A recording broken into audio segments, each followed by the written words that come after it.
would come to a different conclusion. That's all. We know the heightened test, everyone here knows about it. But the mistake that's always made is to think that because of the heightened test, the test is now subjective. It's not. It's a reasonable possibility. So the lordships are entitled to still think that they are right, but that's not the question they have to ask. All they have to ask is whether is there a reasonable possibility that someone else would find differently. So it's a very simple task that we have.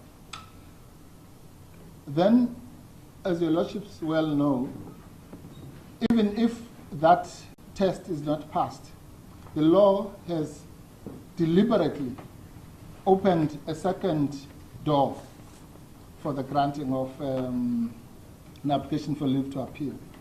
And that is if there are other compelling grounds why the appeal court, or rather the appeal should be heard by another. And normally we start with the first, which is the main test.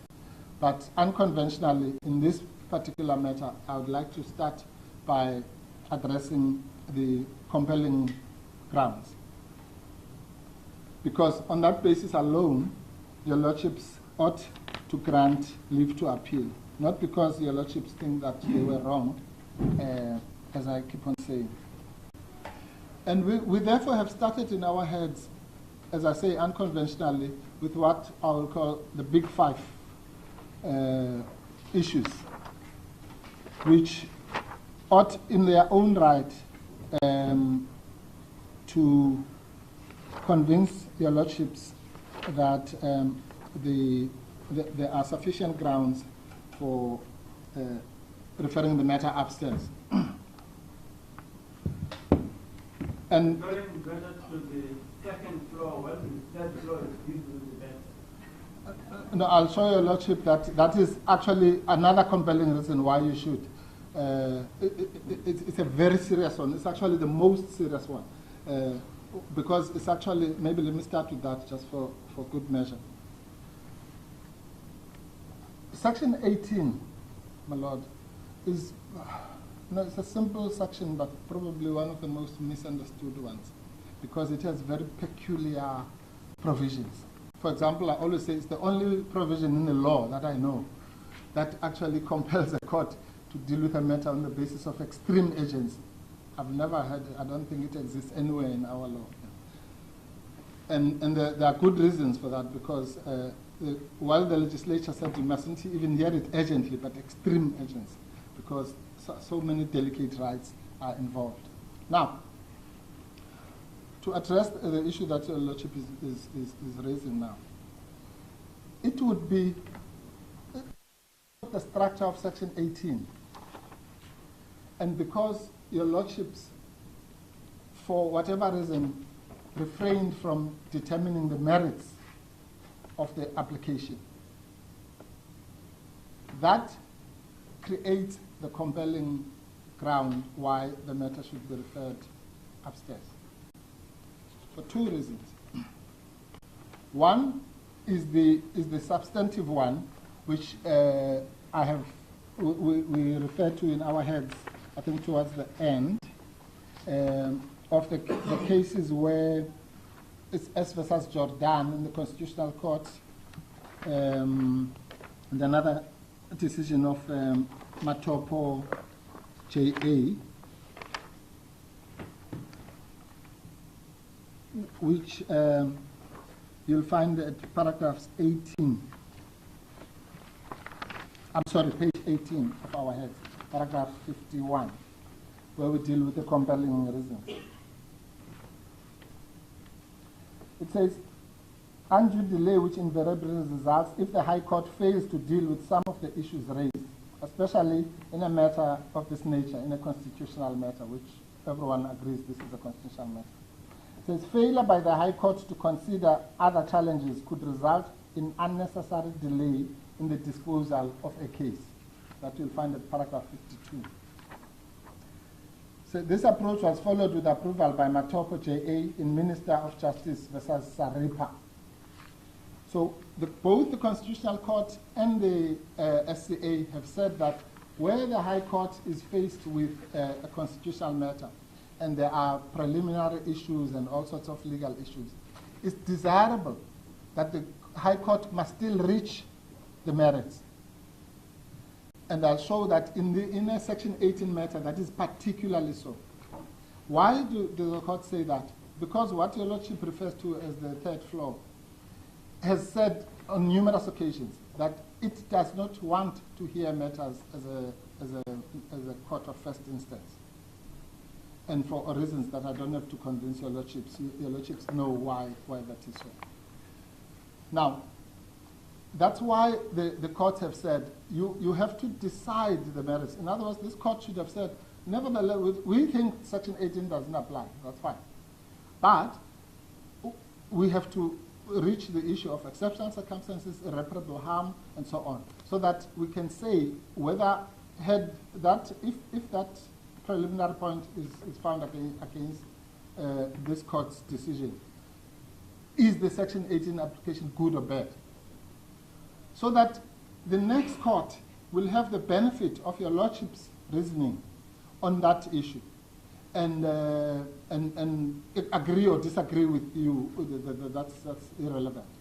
But to leave it, to leave that matter, falls foul of the rule in S versus Jordan, as confirmed by the SCA. But now the point I really want to make is this: that rule applies just across the board. But in a Section 18 application, that rule is sacrosanct.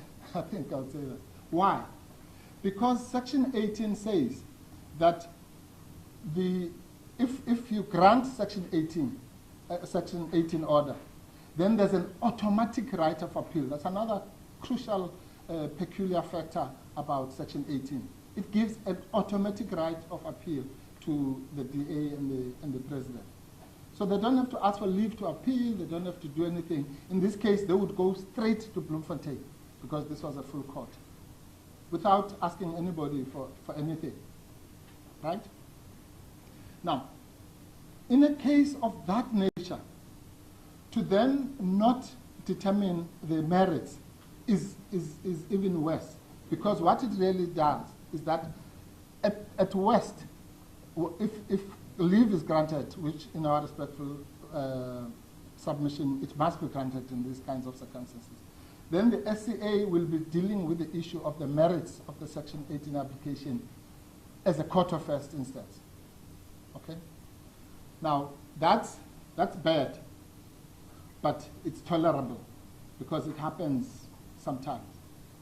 What would be intolerable is what Your Lordship is postulating, which is that the Constitutional Court, not the SCA, will hear the merits of the Section 18 application as a court of first instance. Now, that's sacrilege. Because that can only be done, it must be done as a matter of, I don't know, of last resort. Because... No, I didn't say that the Constitutional Court is dealing with Section 18. The Constitutional Court is dealing with the confirmation or not. Yes, no, but it's also dealing with the final relief. Yes. Okay, let me finish this point. I'll come to that one. The Constitutional Court, as it has been said in all the heads, is now, there's a conditional application for leave to appeal in the Constitutional Court against the judgment of this court. I don't know if Your Lordships are aware of that. Yes. Yes, that's what I'm addressing. I'm saying that conditional, the reason why that application is conditional is because it would be undesirable, but you know, a litigant has to get redress somewhere. But it would be the most undesirable result if this court were to deny the leave to appeal, because it would then force the situation where the Constitutional Court must hear this appeal as a court of first instance. As a matter of judicial policy, that is something that ought to be avoided by any judge, any court in South Africa. So the exceptionality that you are addressing, if I understand, is that it is bad enough for the SCA to hear the merits of Section 18 application as part of that instance, but it Terrible. More undesirable. Yes. Yeah. Thank you. Your Lordship has got the submission. That's the submission. Yes. But now let me then come to Your Lordship's issue about the so-called confirmation proceedings. That is another red herring, my Lord, because actually it's based on just some more obfuscation. The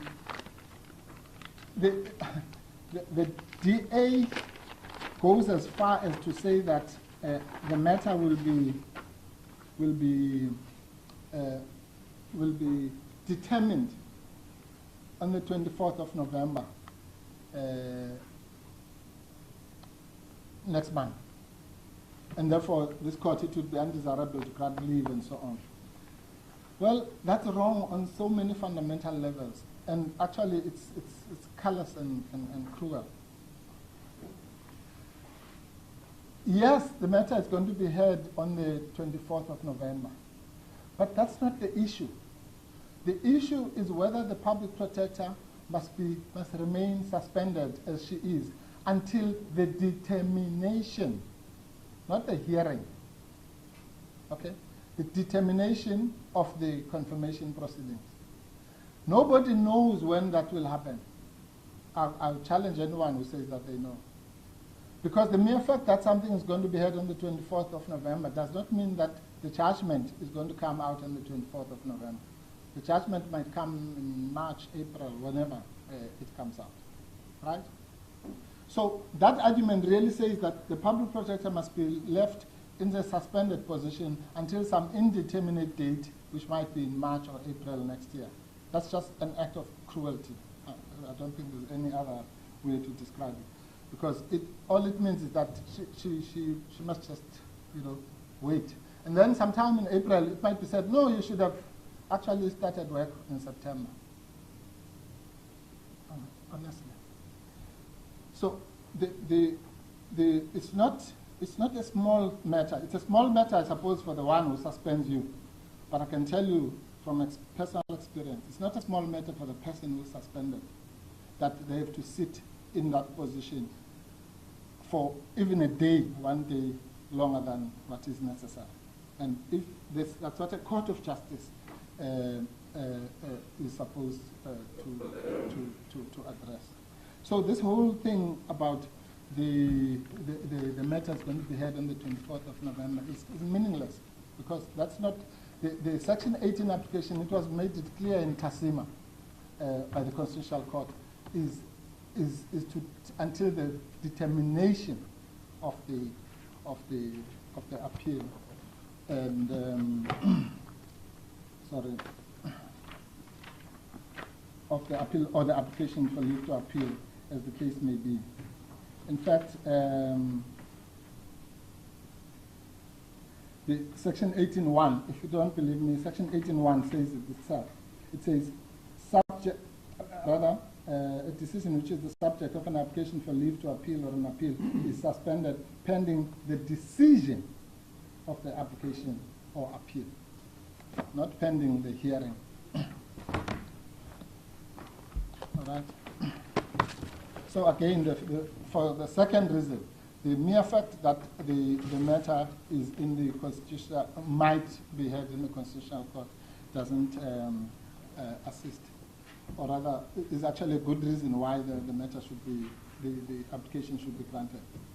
For the suspendee, even if it was 1 week or 2 weeks, their rights must be vindicated, let alone some indeterminate period which might run for months on end. Now, the second issue around that is the following.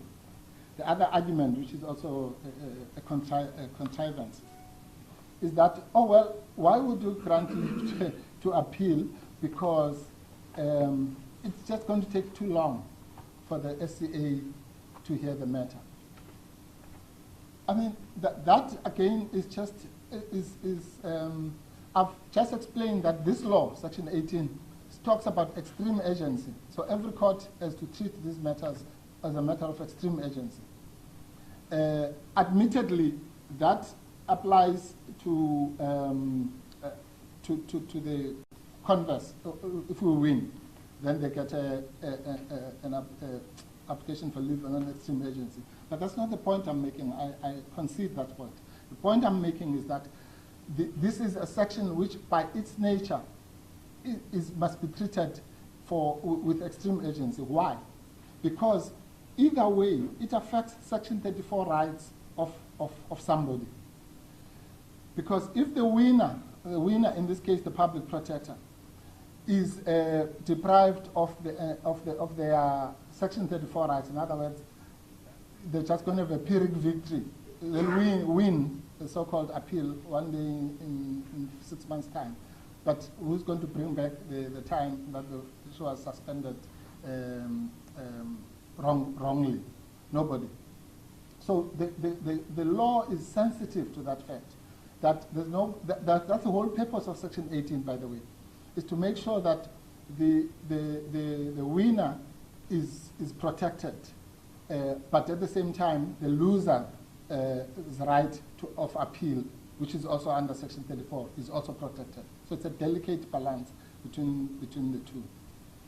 But now, why am I saying that? Because the Supreme Court of Appeal, we have indicated in our heads, and I think I don't know if we did so in the notice, that as soon as this court grants leave to appeal, the same extreme agency is going to be carried through to the Supreme Court of Appeal, and a request at best will be made to that court to hear the matter as a matter of extreme agency. Here, it was heard within a week or so. Maybe in the SCA it might be 2 weeks or 3 weeks or whatever is doable. But the principle is that it will be done as a matter of extreme agency. And by the way, contrary to popular belief, the SCA is known to hear matters on extreme agent basis. I'm sure all of us have had those experiences. I've at least had it once, where it was a matter of a student during the so-called fees must fall protest, and the student had been denied bail by a magistrate and by the High Court on appeal. And we then approached the SCA as a matter of extreme agency, and the SCA gave us an order, I think within a week or so, denying bail, or rather dismissing the application. And within 10 days, we were in the Constitutional Court, again on extreme agency, and we got bail for Mr. Kanyile in that case. So within a space of a month, the case had gone through all the stages, literal up to the Constitutional Court, and that's when he got bail. Why? Because it was involving the liberty of an individual. So all the courts, the High Court, even though they didn't give him bail, treated the matter as extremely urgent, as it should. The SCA treated the matter as an extreme agent, as it should, and the Concord treated the matter on an extreme agent basis, as it should.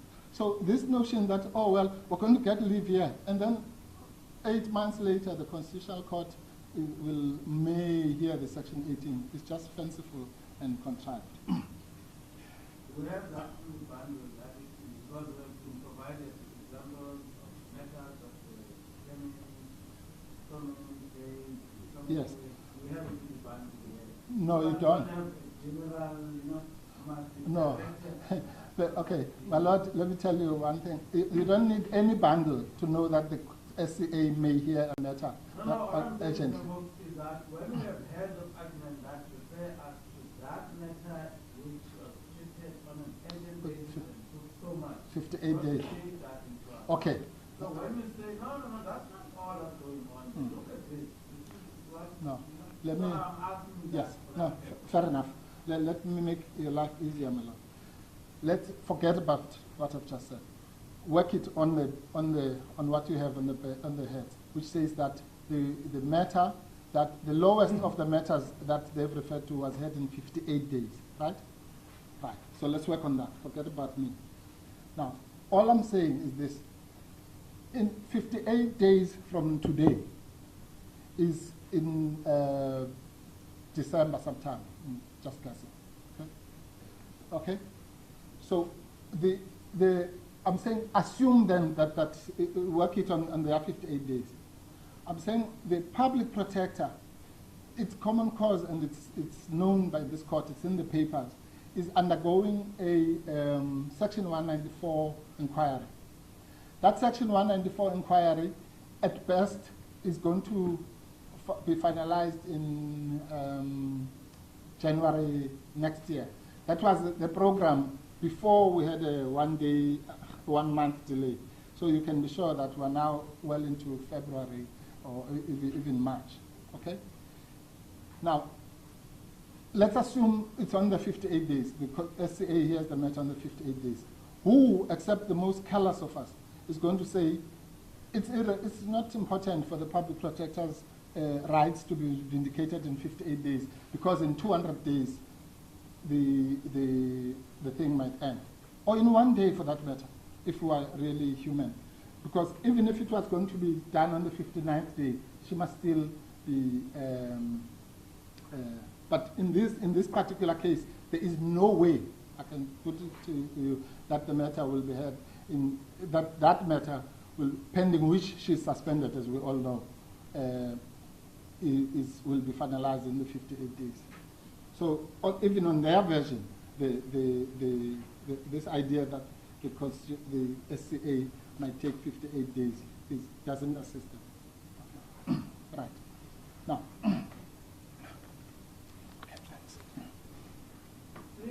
That in this matter, the issue that was really decided right. was the issue of the applicability of Section 18. Correct.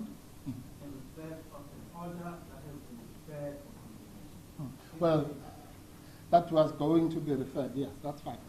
That is referred. That's referable. That constitution demands that it's referred. Well. That is a tough one. Let me come to that. Because yeah, Section 18 comes into play where there is an order which is capable of communicating. No. But then is suspended by the notice of an application for it to appeal or an appeal. Yes. So there you then come to court and say the ISS must come to that the court carries the effect despite the fact that it is. Yes. And now here is an appeal which is not capable of communicating the effect. Why? Because the Constitution says that for it to be carried into effect, it must be confirmed by the Constitution. No. So yes. No. how is Section 18 going to help? Oh, okay. No, well, it goes back to Einstein. I'm not going to convince your Lordship that your Lordships were wrong about what you've just said. Let's assume that is so. The point is it possible, is it reasonably possible, my Lord, that what you have just said is not the case, that another court might find that is not the case? And on this basis, right? I can't stand here and say, no, it is not whatever, appealable or whatever. Let me tell you why there is a reasonable possibility that another court might find differently, or rather would find differently. There's a reasonable possibility. Okay. Here is the thing, my Lord. This whole house of cards is built on the basis that the order that you granted on the 9th of September was a 172(2)A order. Right? Now, that is false. The order that you granted on the 9th of September was a 172(1)A order. I'm now talking about the order of invalidity. I'm not even talking about the setting aside order. Right? It was a 172(1)A order. That is a God-given truth. Why? Because ultimately, if you look at this thing, this is about jurisdiction. It is about whether this was a matter which falls in the ultimate jurisdiction of the Constitutional Court, if it's the 172(2)(a) order, or can be in the jurisdiction of this court if it's a section 172(1)(a) order. Right, that's really the issue. If you cut all the legalese. Now, the case of... Okay.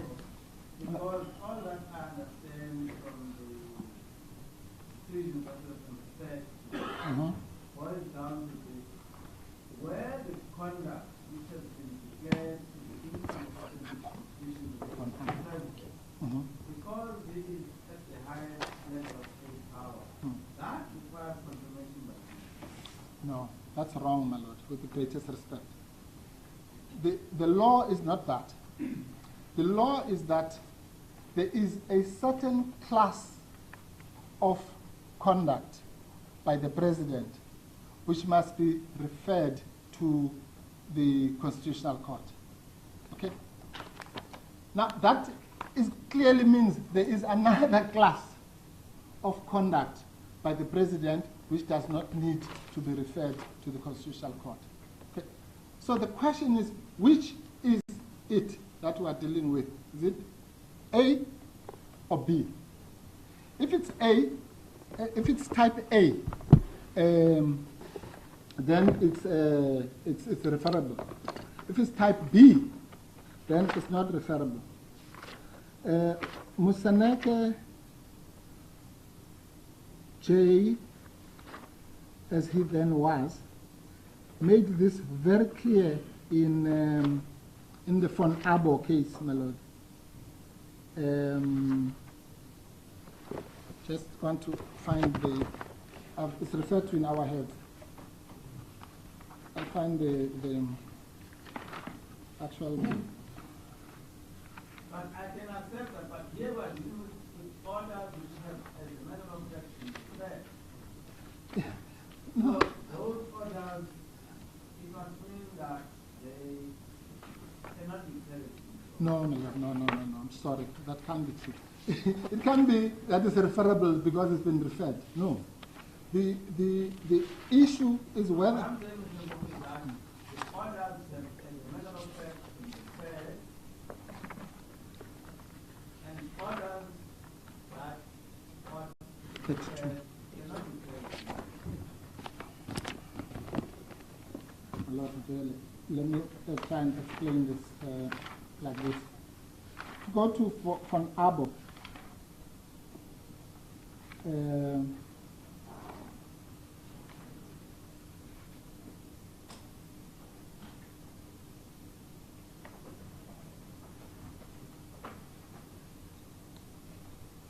Remember, the pleading here is based on conjunctively on 172(2)(a) and 167(5).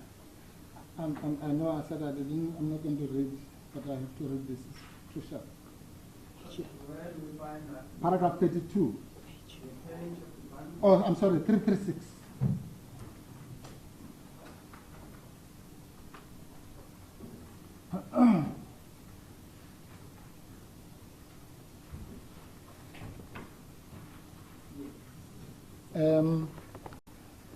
This case and the pharmaceutical case, which have both been butchered and misquoted, make it clear that there's a class of conduct that is referable and a class of conduct that is not referable.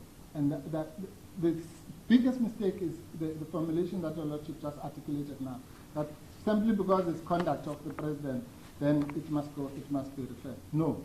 Maybe I must just make you understand this one so I can address it, because I don't think that's what I'm saying here is that if you are now to grant the article to me to appeal, we'll be saying to the Constitution, it must put into operation an order that is waiting confirmation by the Constitutional Court. Yes. Essentially.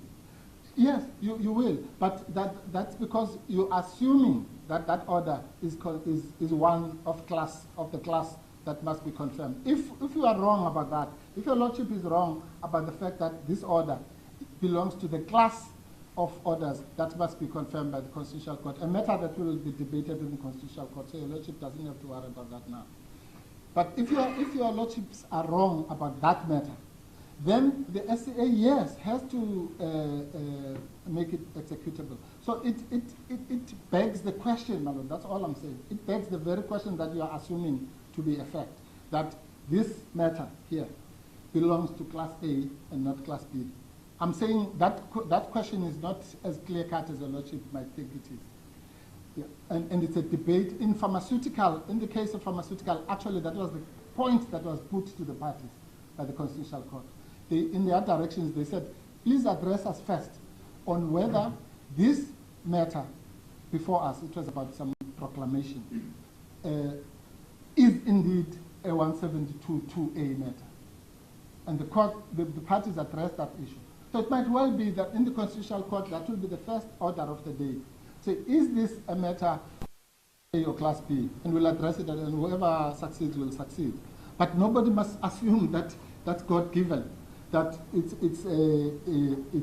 is of the class that must be referred. And let me just read what the Constitutional Court said. No, I don't think that you need to read that. But if I understand the argument now, it does not matter that the order has been referred. You will still argue at the Supreme Court of Appeal that they shouldn't be there. This is not one of those orders that Absolutely. require confirmation. Absolutely. That's the point. And the basis of that is Museneke's formulation that 167.5 delineates the power of this court in relation to the same class of orders of constitutional invalidity made by the Supreme Court of Appeal and the High Court. This suggests that the conduct of the President envisaged in the two provisions ordinarily bear the same meaning. In other words, if particular conduct of the President is liable to be confirmed under one provision, ordinarily it should also be so under other provisions. So that begs the very question whether is this conduct, the mere fact that this conduct is not sufficient as the respondents would like us to believe. The question is whether is this the particular class of conduct that is referable. That question is open to be debated and decided one way or the other, not by yourselves. You've decided that question. That's done. The functus officio. But another court is still going to be confronted with that issue.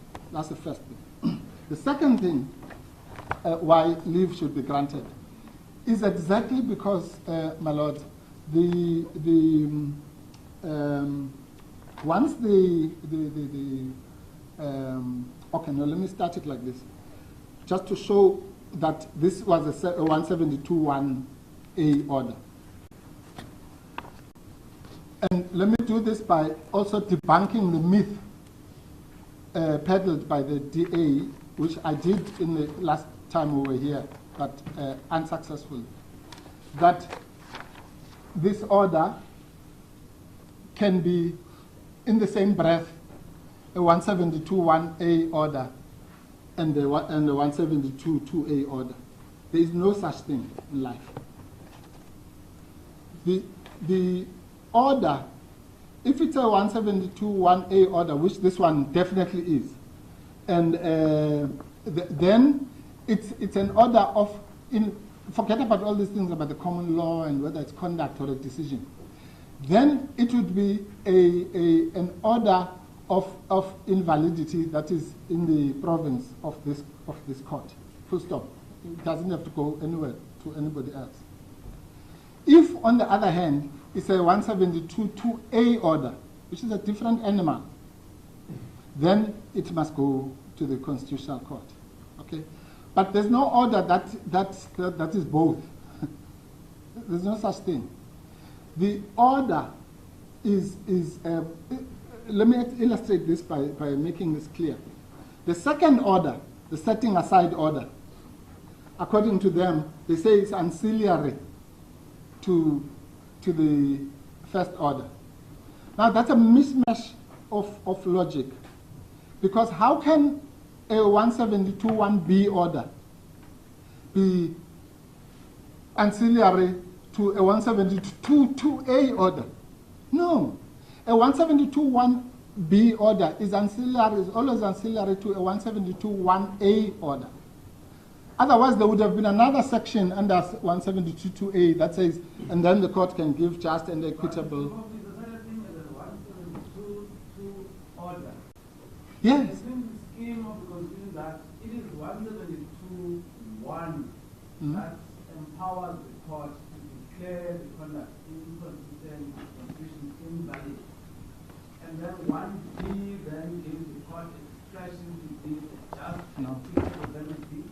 And then section 172.2 then addresses where a situation where the invalidity that has been declared relates to the conduct of the president, of the I know, that's what everyone thinks, but that's not the law. The law is this, my lord. I also used to think that. It's not, it's true. Let me start by where I agree with your lordship. Like any other section of the Constitution, it's one has to read it holistically. So that I don't want to argue that point here. But this is so crucial. An order, my lord, under 172.2a, it says the Supreme Court of Appeal or a High Court or a court of similar status, okay? Not the Constitutional Court. The lordship understands that part. That section is specific for orders of the SCA and this court, not of the Constitution. No, I'm going to, but I just want to ensure that we're together on this. Yes, good. Okay. So that section only deals with orders of the SCA and this court, not orders of the Constitutional Court. All right? Okay. May make an order concerning constitutional validity of an act of parliament, provincial, whatever, or any conduct of the president, but an order of constitutional validity, or you can say such an order of constitutional validity, has no force unless it is confirmed by the Constitutional Court. There is such a thing, my lord, as a 172.2a order. It's what I've just read to you. That must not be confused with a 172.1a order, which can be done even by the Constitutional Court. Because this is what 172.1 says. When deciding a constitutional matter within its power, a court, any court, so this time they no longer say High Court or a provincial court or whatever it is, must declare that any law or conduct that is inconsistent with the Constitution is invalid to the circumstances, and may make an order that is just and equitable. All I'm saying is that the second order, 187.6, my lord, falls under 1B, and its ancillarity is not attached to a 172.2a order. Why?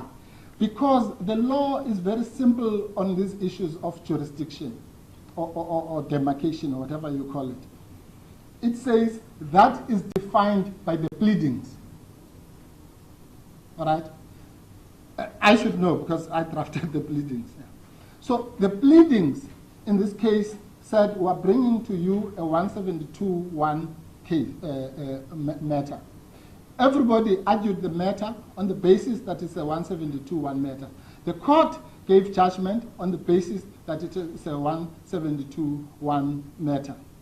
Now, I'm not the one to say if I'm not going to say if we all made that mistake, then it should change the law. No, that's not what I'm saying.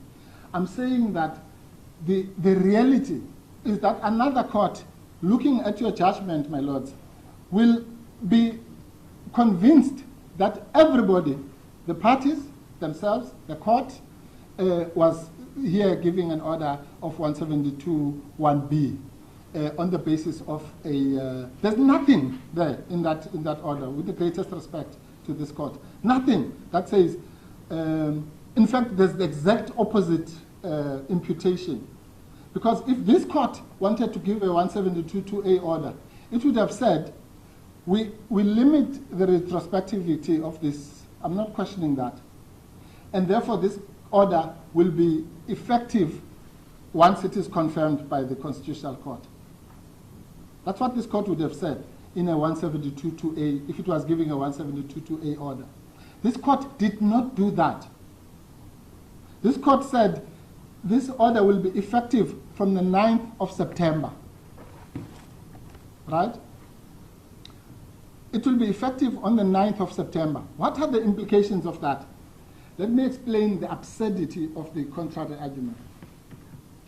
It would mean then, my lord, that your order of non-retrospectivity is a waste of time because it must go to the dustbin. Because if the Constitutional Court confirms your order as it is, then the Constitutional Court will say that the order is effective on the 9th of September, because that's what you said. And that would mean that all the decisions that are being taken now, right, as we speak, by the acting public protector will be nullified. Because your order says 9th September. It doesn't say from date of confirmation. Now, what is that? That is exactly why we have a law of non-retrospectivity. All the cases they've given, DA versus the president, all those cases, the Corruption Watch, I said it last time, those cases concerned NDPPs. And the reason why the court limited the retrospectivity was because it was avoiding the absurdity that would result in this case if this matter was interpreted this way. By saying, yes, in the one case, the NDPP, I think it was the Nasana case, the deal was bad or whatever. But we can't make it go beyond today, because it would mean that the criminals who were prosecuted last week can say, we are free now because we were prosecuted. Spend much time mindful of the time. Yes, but your lordship gets the point.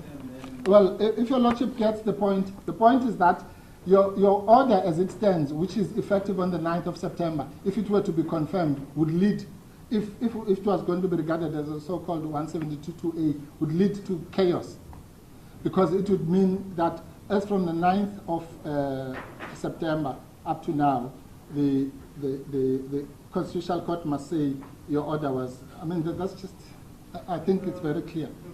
I'm sorry. The Constitutional Court, when considering the order of confirmation, assuming that it's in favor of confirmation, right. you could make an order that would avoid any of this. It might, my lord, but that's not, we're not there. We are inspecting your order. So it's not a... Sorry. I'm sorry, my lord. You're arguing the point that our order, if confirmed, would have absurd consequences. Yeah. So what I'm saying is that we're postulating the possibility that when the Constitutional Court determines the matter, if it makes an order which is within its power, that would avoid any of this. Yes, but my lord, you are just confirming what I'm saying. I'm saying if indeed you were giving a 172.2a order, that's exactly what you would have done, my lord. You would have said the order is invalid, but the Constitutional Court, when it confirms it, will decide about what we call a nice order, a good order. I can't remember the expression your lordship used. That's what you would have done. But the minute, my lord, your lordship says that the order is effective on the 9th of September, surely, that's what it means. It means it's effective on that day, right? So, anything else, my lord, is really just linguistics. Because if you were really giving a 172.2a order, you would have done what your lordship is saying and said, all we're doing is just passing the thing upstairs because it's now become whatever. What they do with it and what they find equitable and just and what they will do there. But no, you did it here. And if you did it here, it means you did it because you were exercising your powers under 172.1b. Right? That's what you were doing. So we can't make any bones about this one. And I'm bolstered in that, my lord, by the case of Daba of the Constitutional Court, where Langa CJ, paragraph 75 of that case, said that when you are dealing with these matters of demarcation and jurisdiction, Jurisdiction is determined on the basis, on paragraph 75, sorry, it's Taba versus Minister of Safety and Security, 2010, bracket 1, SA 238. CC. Van der Vestes and J, sorry, no, he was quoting Langer, no. Jurisdiction is determined on the basis of the pleadings as Langer, CJ held in Chiro, and not the substantive merits of the case. If Mr. Taba's case were heard by the High Court, he would have failed for not being able to make it a case for the relief he sought, namely review of an administrative decision. In the event of the court's jurisdiction being challenged at the outset in limine, the applicant's pleadings are a determining factor. They contain the legal basis of the claim under which the applicant, me, and the public protector, has chosen to invoke the court's competence. While the pleadings, including in motion proceedings, not only the formal terminology... Let me just interrupt you. I want to wrap up that point. Yeah. I think the essence of what you're saying is that the applicant came to court seeking 172.1 Relief? Yes. She didn't come to court seeking 172.2A order. Yes. So that issue does not arise. No, I'm not saying it does not. On the pleadings, yeah. Yes. Yes. Okay. Let me wrap it. No, I appreciate that, Your Lordship, because of time. Let me wrap it up like this. The applicant came with a 172.1 order.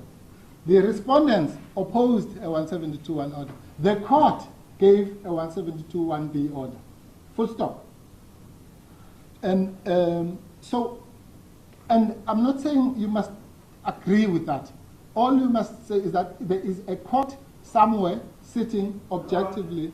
On the fact that so. That is so. That's what you said. Okay, perfect. That, issue of 172 does not arise from. No, it was. That's not. Yes, it's what you call clever by a half, clever lawyering. It was sneaked in after the outcome of the case, and somehow it grew legs, and the court accepted it. That's fine, but I'm saying the court wrongly accepted it, or at least I'm saying another court might would find that this court wrongly accepted that smoke and mirrors of transforming what is clearly a 172.1B order into a so-called 172.2A order.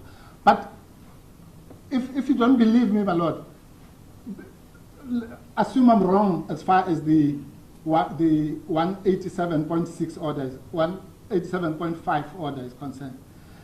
But when it comes to the setting aside order, there is no way that that is an order of constitutional invalidity.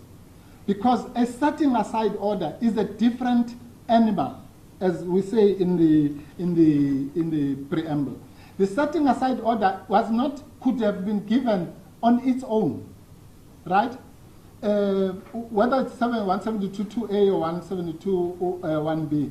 A setting aside order, in fact, there's a whole debate which we don't have time to get into, which is in this book, about whether there is a two-stage theory or not. In other words, why do we need 172.1B? Because if the order of invalidity itself nullifies the conduct, then why do you need to nullify it again by a setting aside order? And the answer to that is that the setting aside order is a different type of animal. Its nullification effect, as it were, is not the same thing as the nullification effect that is done by the 172.1A order, right? So this court could have easily said, we don't agree that there was unconstitutional conduct. But all we are saying is that there was bias on the part of the president in taking the retaliatory action and suspending. And for that reason, we are setting it aside. That's what Howard School Ermelo says, my Lord. Howard School Ermelo says that an order, and that you will find in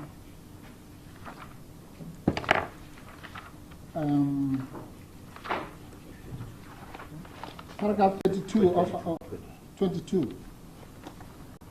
And also Law Society. Old School ML, what's the, sorry, my Lord.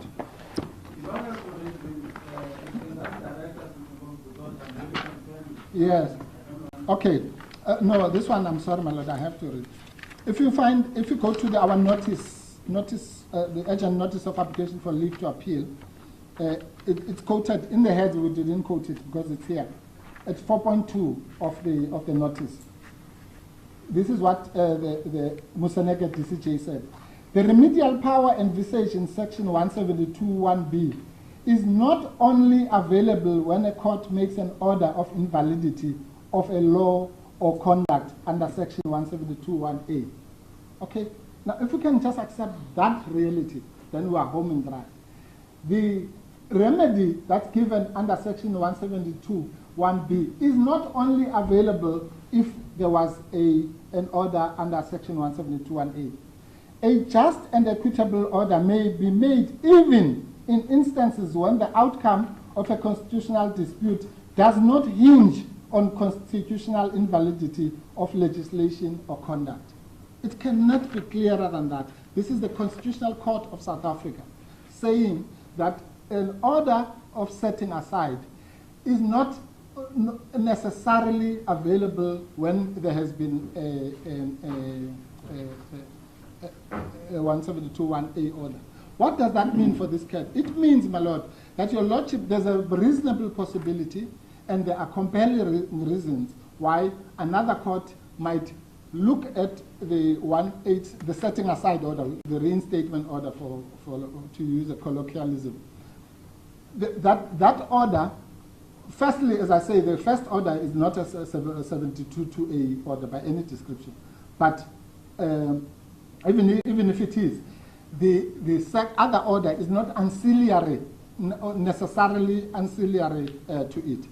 And your lordships made the gravest mistake with the greatest respect by relying on the case of Dawood for the proposition of ancillarity. Dawood says the exact opposite of what your lordships were saying.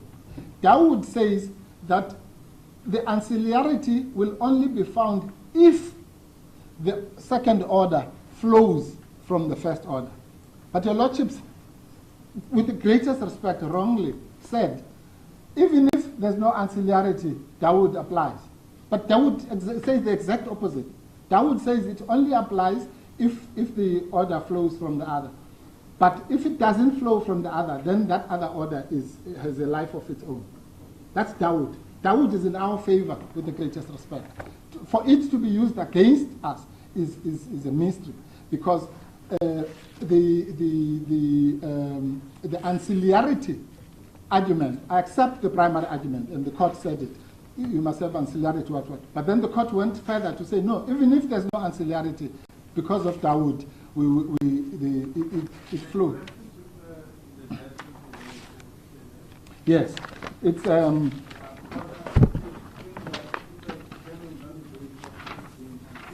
no, it was. I mean, this was, with the greatest respect, it stood out. And Dawood was explaining that ancillarity. No, Dawood was introduced by Mr. But well, the judgment got it from Mr. Butler. But I'm sorry, this is very important.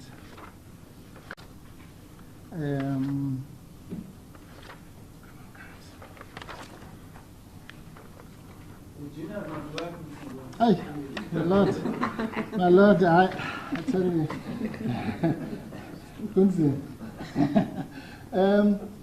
At paragraph 81, my Lord. No, this is the second reference to Dawood. I'm sorry, please. I'm so sorry, my Lord. I know I'm eating into Mr. Malwana. 73. Thank you very much. Thank you. Well, the engineers behind me have assisted me. 73. Yes, that's the one. This is what this court said. As noted, the relevant orders are not self-standing and not exist separately and independent of each other. The section 187.6 order is ancillary to and consequence of Section 175 order.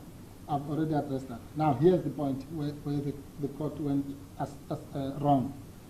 In any event, even if the orders were standalone orders, and the order granting just and equitable relief was not a consequential or ancillary order, both orders still have to be referred for confirmation.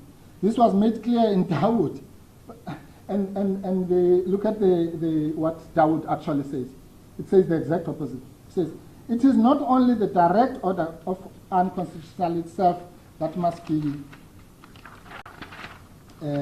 confirmed, but all the orders made by the High Court that flowed from that finding about unconstitutionality. In other words, it's not... It's, well,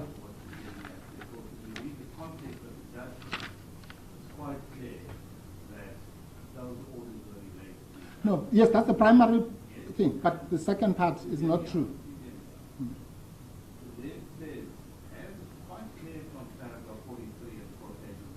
Right. Even if it wasn't all orders which flow, yes. it must be referred. Yes. I can't quite understand. Okay, my lord, all you have to accept today is another court. There's a reasonable possibility that another court might understand it. And this is the point I'm making, that you can't say, my lord, with the greatest respect, in the same breath. The first statement that you make there, my lord, is correct. Which is that the first proposition. The second proposition is a misdirection, because it says that even if the orders don't flow from each other, in other words, even if there's no ancillarity, we must apply Dawood, which says you can only do it when it's ancillary. What is that? So it's very clear what was in the judgment. That's very clear, because I think this followed up from the argument of the No, my lord. supporting this point. Okay, my lord, I think we're missing. The order should be read separately. Yes, I think we're missing each other, my lord. Correct, but yeah. I think we're missing each other. Let me try just once more. The first proposition, up to the word 187 point order, is correct. It's the correct articulation of our law. From the words in any event, it is wrong. Because it says, in any event, even if the orders were standalone, equitable, and not consequential or ancillary, both orders still have to be referred for confirmation. How can that be?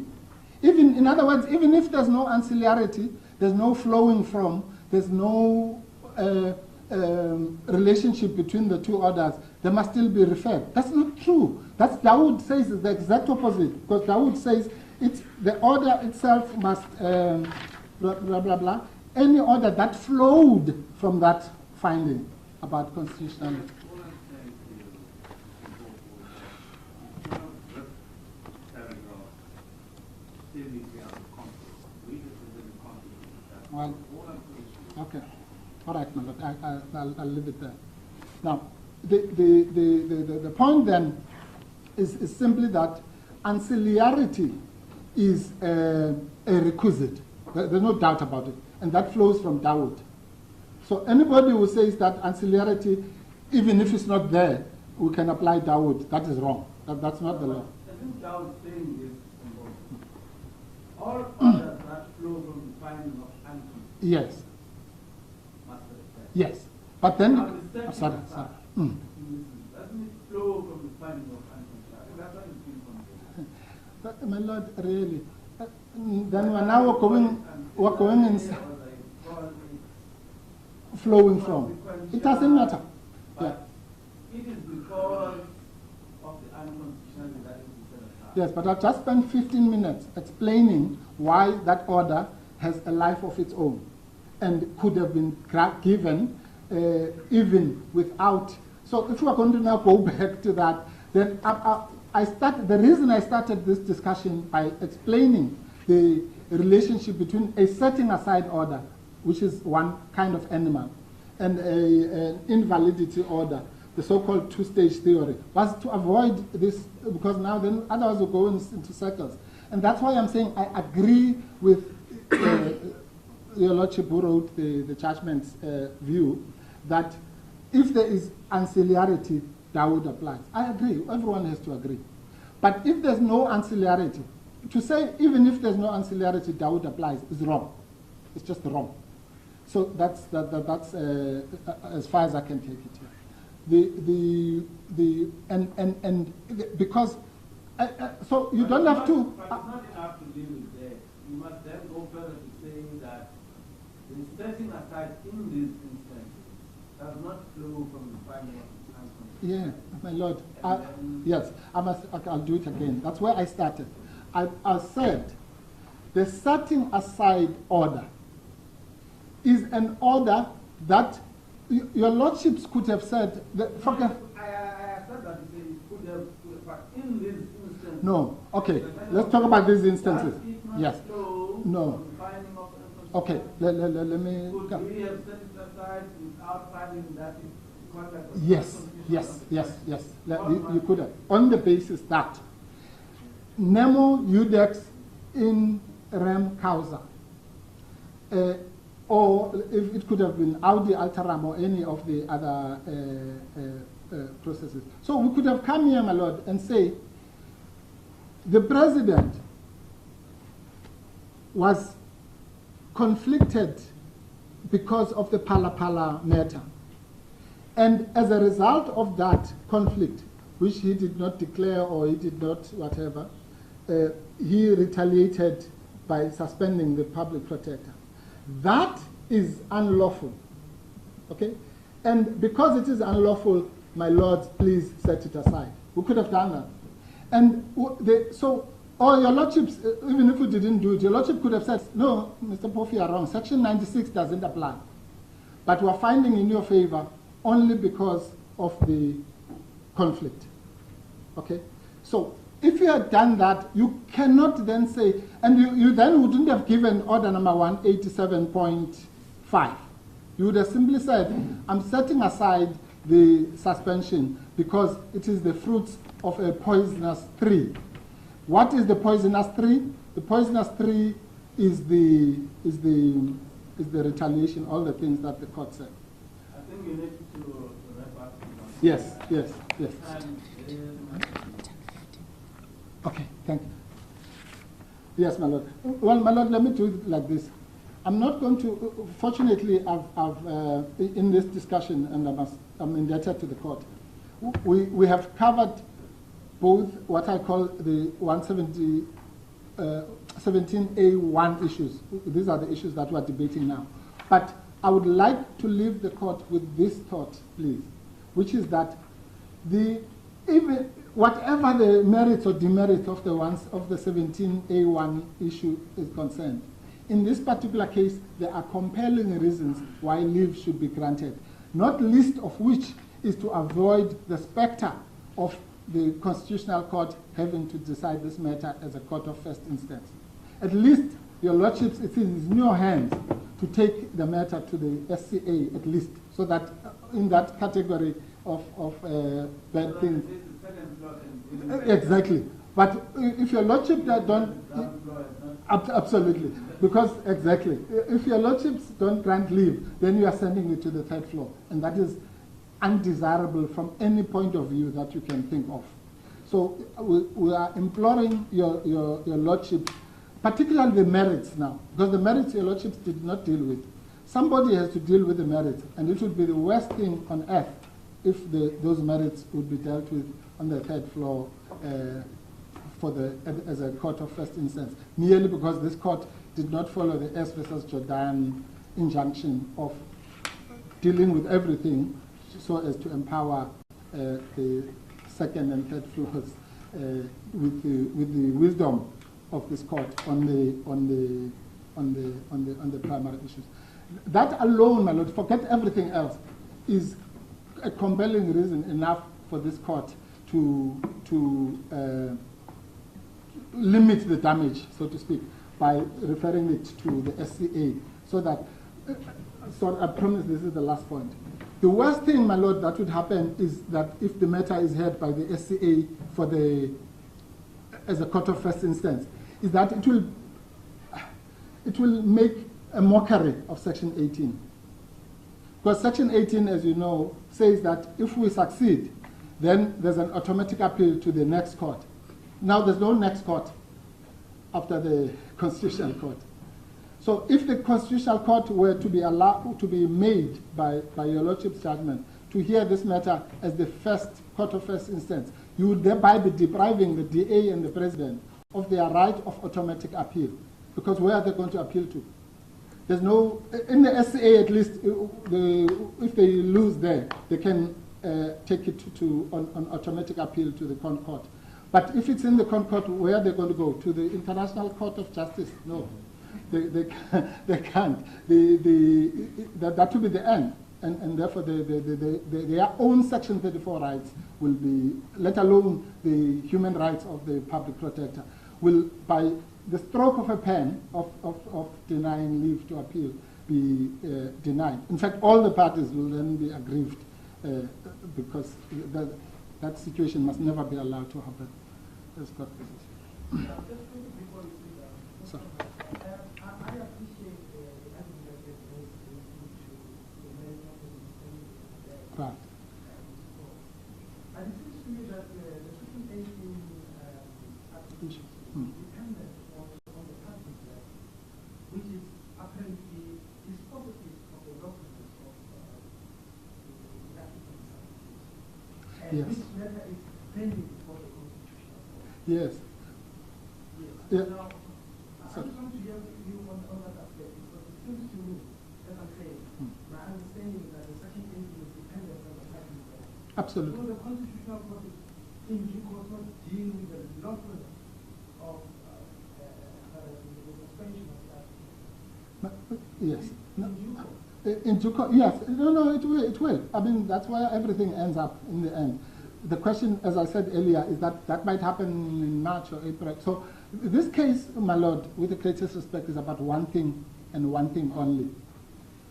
What must happen between now, when your Lordships gave the judgment, and the confirmation in March or April or June or whatever? What must happen? There's no vacuum in life. So something must happen. Now, that something is either what your Lordships have now created, which is a further suspension of the public protector, or it is a situation where she, by a successful Section 18 application, will that judgment will be suspended. And let me say this, my Lord, thank you for raising that.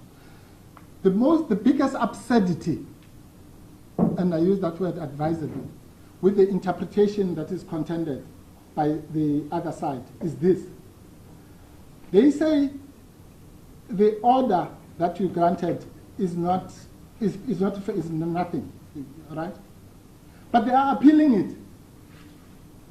So how can an order that is appealable, this order is appealable not because of anything else, but because the Constitution says so in 172.2d. I'm now assuming that it's a 172.2a order. 172.2d says it's appealable. Why would the Constitution say something is appealable, which is just a nothing? So if it's appealable, and not only is it appealable, it has been appealed. The Constitutional Court has given directions to hear that appeal on the 24th of November. But we must be deprived of the benefits of Section 18 when there's an appeal, an actual appeal, not some theoretical thing. There's an appeal in the Constitutional Court today, which they said in their letter that means that our judgment is, your judgment, I'm sorry, that means that your judgment is suspended. That's what they said in terms of Section 18. In other words, they were happy to benefit from Section 18, but we must not benefit from Section 18. What is that? How can that be justice? Pending the appeal which they have put for the purposes of suspending, but the public protector's hands must be shackled. Only the DA and the President must use Section 18. That's just, anyway. So if it's appealable by operation of law, not because of those things about that they raise about the Tshwane municipality, whatever. It's appealable because the Constitution says it's appealable. That's the highest law in the land. Otherwise, we wouldn't have 172.2d. And if it's appealable, then all the benefits of a party against whom an appeal is being raised must flow to everyone in South Africa, including the public protector. And one of those benefits is Section 18. So how can you say Section 18 doesn't apply in the same mouth and say, but I'm appealing? I mean, with the greatest respect. Those are our submissions. Sorry, my lord. Sorry, Mr. Galan. That argument, I won't develop it. That argument that I've just made about 172.2d applies with equal force to 172.2b. There would be no reason of 172.2b to say you can get interim relief, what, over nothing, some nothing. The reason why they say you can get interim relief is to govern what must happen between the confirmation and the otherwise, why would the drafters of the Constitution have wasted their time by promulgating 172.2b and 172.2d?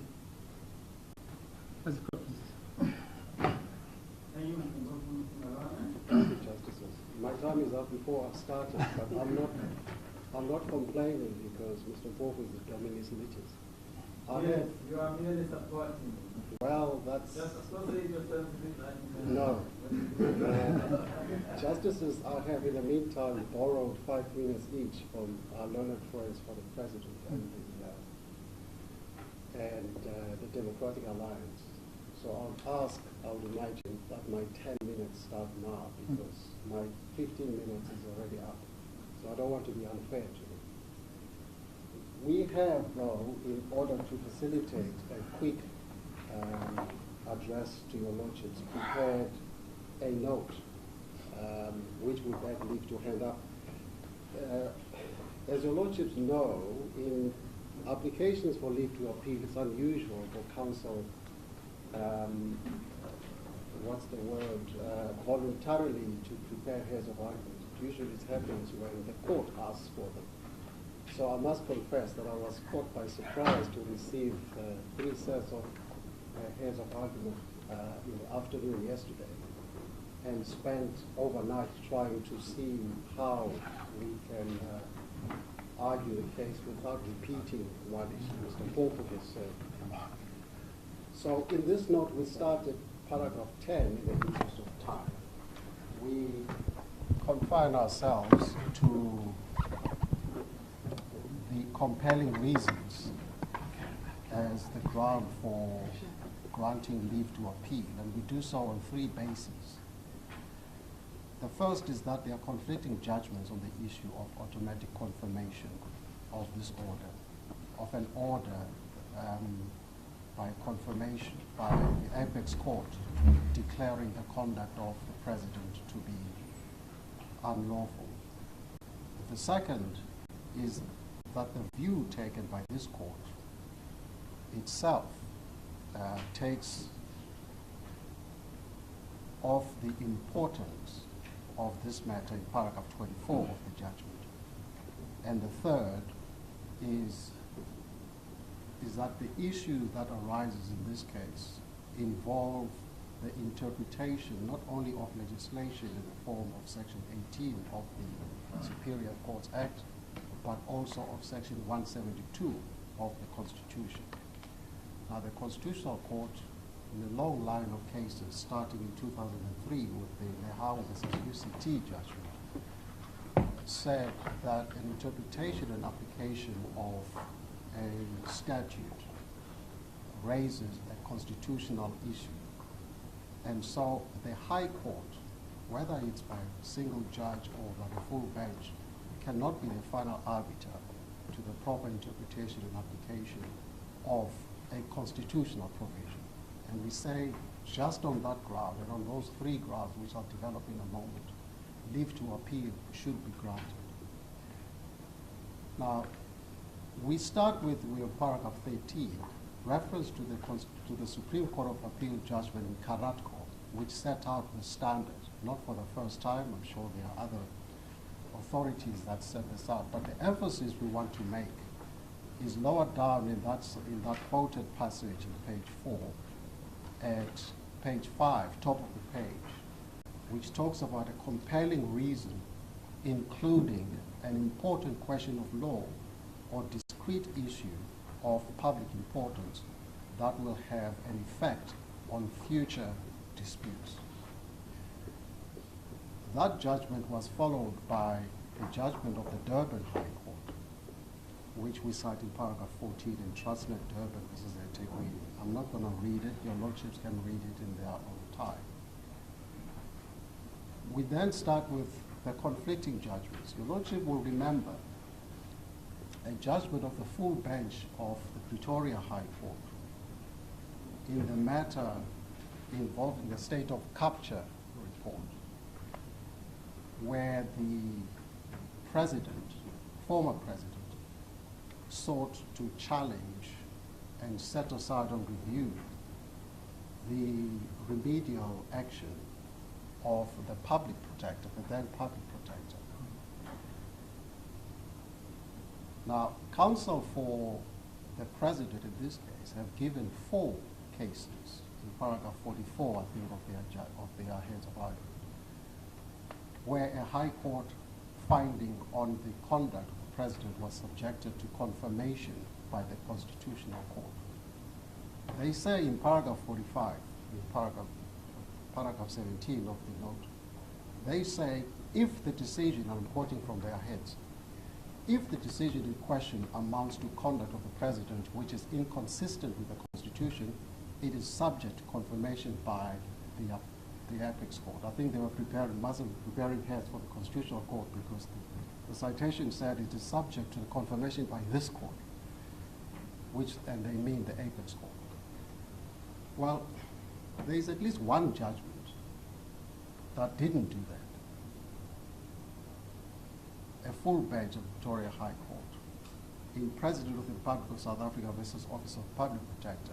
Citation is there. It's a so-called state of capture judgment, where the Pretoria Full Court found that the conduct of President Zuma, and I quote, falls far short of the high standard expressed in Section 195 of the Constitution, unquote. Just as this court has found that this president's conduct in suspending the public protector in the circumstances described by this court in its judgment of the 9th of September was retaliatory, unlawful, and pursued for improper purposes or improper motive, the full bench of the Pretoria High Court found that President Zuma, the conduct of President Zuma in pursuing a review application for the setting aside of the public protector's remedial action was, quote, seriously reckless. And that's at paragraph 187 of that judgment. Yet, the finding of the Pretoria Full Court that the conduct of President Zuma was seriously reckless and falls short of Section 195 of the Constitution was not referred to the Constitutional Court for confirmation. But Mr. Narana, I have not read that case. Yes.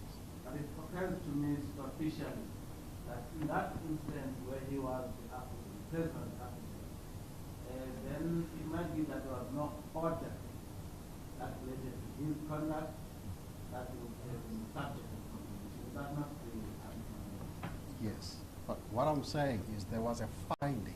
It wasn't made an order of court, but there was a finding that his conduct falls far short of a constitutional requirement for a president.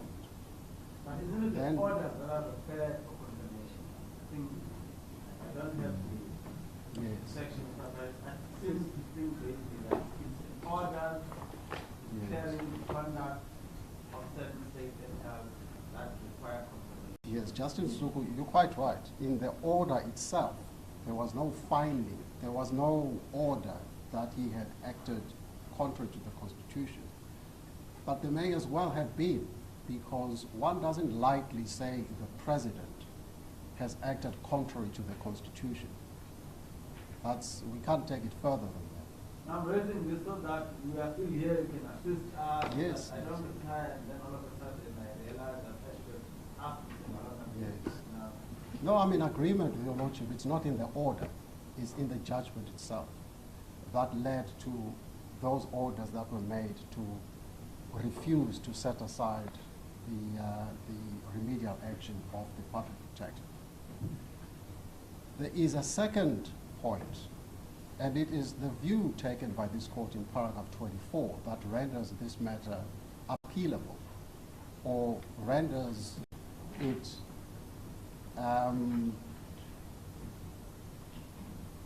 important for the court to grant leave to appeal. Addressing urgency, this court has described or characterized the issues in this case as, and I quote, undeniably an issue of great importance for all the parties concerned and the public. Secondly, as involving a clear public interest element. And thirdly, as weighty and in the interest of justice. You will recall that I've referred you to the Carrasco judgment, and I've read the passage that's underlined in that judgment, where it says the importance of the matter to the public, not just the parties, is an important consideration for granting leave to appeal. So we say that on this court's own characterization of the issues that arise in this case, leave to appeal ought to be granted. The final issue is the constitutional issue. A line of cases beginning with Nehawu and UCT makes it clear that the proper construction of a statutory provision constitutes a constitutional matter, of which the High Court cannot be the final arbiter. You will see the cases, other cases referenced in the footnote there. If I may, in closing on this issue, I think I've got, what, 4 minutes left, 3 minutes left? In paragraphs 14 and 15 of the UCT judgment, because I know a retort that usually comes in response to this authority is that, well, there is no provision before this court that is under constitutional attack. I know I've encountered that in another case, and the court dismissed that and granted leave to appeal. In paragraph 15, this is what the Constitutional Court has to say. On behalf of UCT, it was contended that where one is dealing with a statute that gives effect to a fundamental rights guaranteed in the Constitution, the only constitutional matter that may arise relate to the constitutionality of its provisions. If it were not so, the argument went, then this court would have jurisdiction in all labor matters. This contention has no merit, said the court. In relation to a statute, a constitutional matter may arise either because the constitutionality of an interpretation or its application is in issue, or because the constitutionality of the statute itself is in issue. A challenge to the manner in which the statute has been interpreted or applied does not require the litigant to challenge the constitutionality of the provision, the construction of which is an issue. And so the mere fact that we are here dealing with a proper construction not only of a statute but also of the Constitution makes this a constitutional matter which cannot finally be determined by the High Court. And I'm not going to go through the other. We reference Section 9 of the Constitution as being engaged by the interpretation of this court. We say that Section 9 right is engaged because the beneficiary of the court's interpretation of this provision is the very president whose conduct this court has impugned as being unlawful, certainly tainted by bias of a disqualifying kind, and informed by an improper motive. We say this leaves the victim of such conduct, which is the public protector, without protection of the law against the conduct of the president that this court has declared unlawful. This, with respect, is a travesty. We say, Justices, it is called comfort, and I think Mr. Mpofu has made this point, so I'm not going to dwell on it. it's cold comfort to say, well, the Constitutional Court will resolve the issue within a month. Because firstly, the Public Protector is entitled to protection pending the outcome of the Constitutional Court decision. But secondly, the Constitutional Court will only hear argument on the 24th of November. It's not going to determine the case. And from experience, Mr.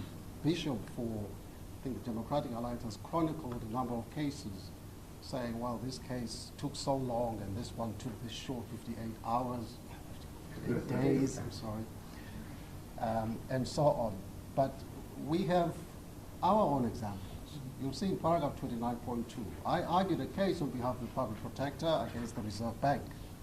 It took that court 8 months to render a judgment. So there is that possibility. What happens in the meantime? The Public Protector remains, or shall we say, the head of a Chapter 9 institution remains unprotected from the abuse of power by the President, which this court has found to be unlawful. And that would be a travesty. Paragraph 33 of the Constitution is also implicated.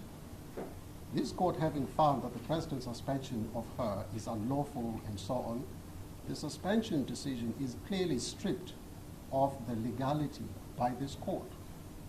Yet, on this court's interpretation of Section 18 and of the Superior Courts Act and Section 172 of the Constitution, the President still enjoys the advantage of his unlawful conduct to which he is not entitled. This court has, by its interpretation and application of these provisions, with respect, stripped naked the Public Protector right to just administrative action, after it has itself found the President's action to be more than simply unjust, but unlawful. Finally, Justices, Section 34 of the Constitution is also implicated.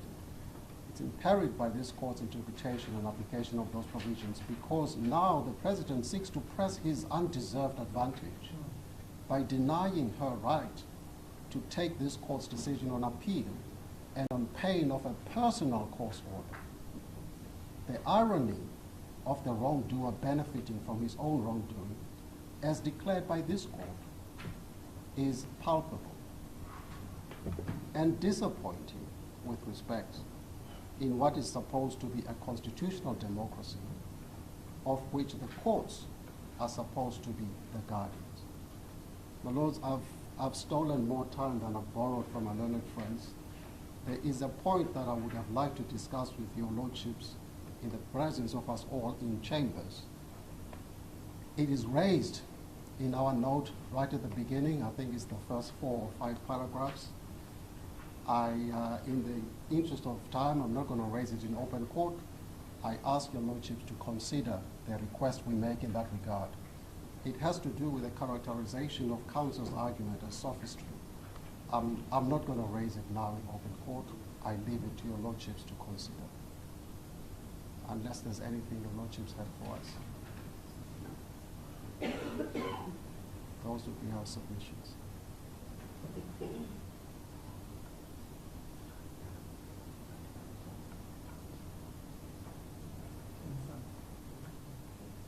Thank you, Mr. Mkhwebane.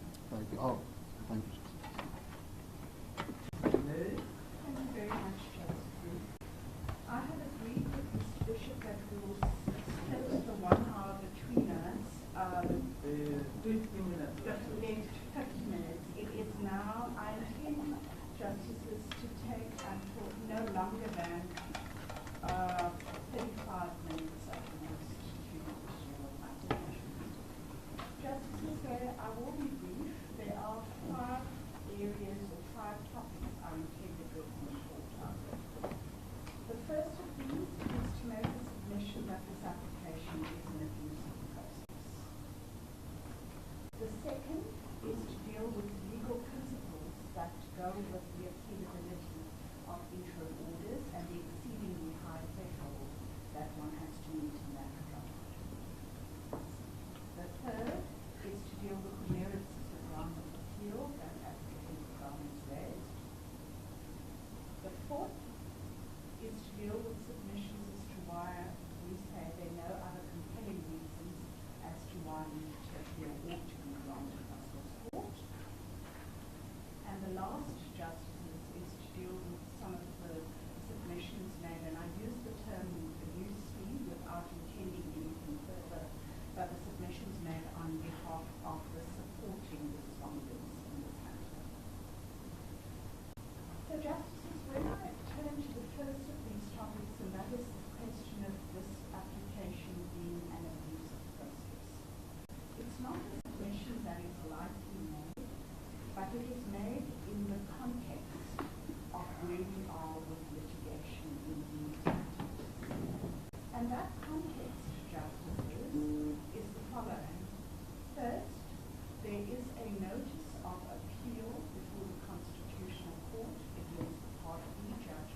there's also a conditional application for leave to appeal. I must to the Constitutional Court, and I must immediately dispel any notion that by virtue of the President having brought a conditional application, there's some kind of acceptance or concession that this isn't a constitutional matter. That application speaks for itself, and it is explicitly brought on a conditional basis. The second application before the Constitutional Court is an application that's been a notice of appeal that's been brought by the DA, and a conditional application for leave to appeal against the party, the judgment that has been brought by the DA.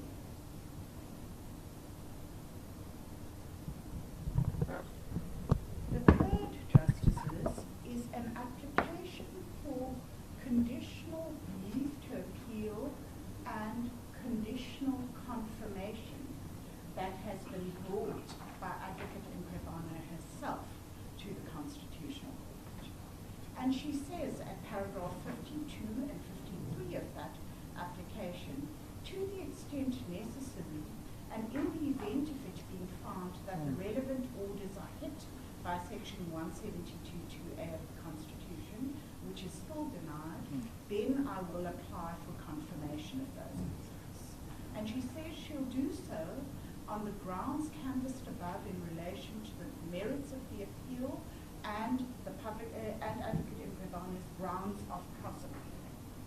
So she herself has brought a conditional application for confirmation before the Constitutional Court. Advocate Mkhwebane herself has brought a conditional application for leave to appeal against this court's Part B judgment. And in having brought that application, she argues to the Constitutional Court that this court erred in having dismissed all of her remaining challenges, save for Palapapa, that is, and she seeks leave conditionally from that court. Then, most surprisingly, Justices, Advocate Mkhwebane has brought yet another application to the Constitutional Court, and that, as I have it, was brought on the 17th of October. And in that application, she seeks leave to appeal preemptively against this court's Section 18 orders. There are parts in the notice of motion, she puts it in parentheses as saying conditionally. In the affidavit itself, it seems to suggest otherwise, and let me give the court the reference at paragraph 25 of that affidavit. She says, for the sake of convenience and to avoid unnecessary prolix, I beg leave of the court to refer to the grounds of appeal set out in the urgent notice of application for leave to appeal to the High Court, attached as Annexure BMC2, i.e. this very application is what she seeks leave to appeal under. And she says this is the first point of reference for the grounds of appeal as set out in this application, and I ask that they be read as if specifically incorporated into this application. And then she seeks, in the very same application, an order consolidating the President's notice of appeal, the President's application for leave to appeal, the DA's notice and application, the Advocate Mkhwebane's confirmation, conditional confirmation and conditional cross-appeal, and the Section 18 application for leave to appeal. And so that is the context in which we make submissions as regards the abuse of process. And can I ask the court to then have regard to paragraph 10 of our heads of argument? And I'm going to make only the following submissions on abuse.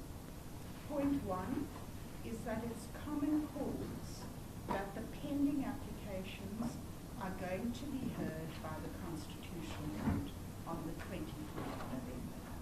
There's a date, the Chief Justice has issued directions, heads of argument are due to be filed on the 4th of November, with the matter to be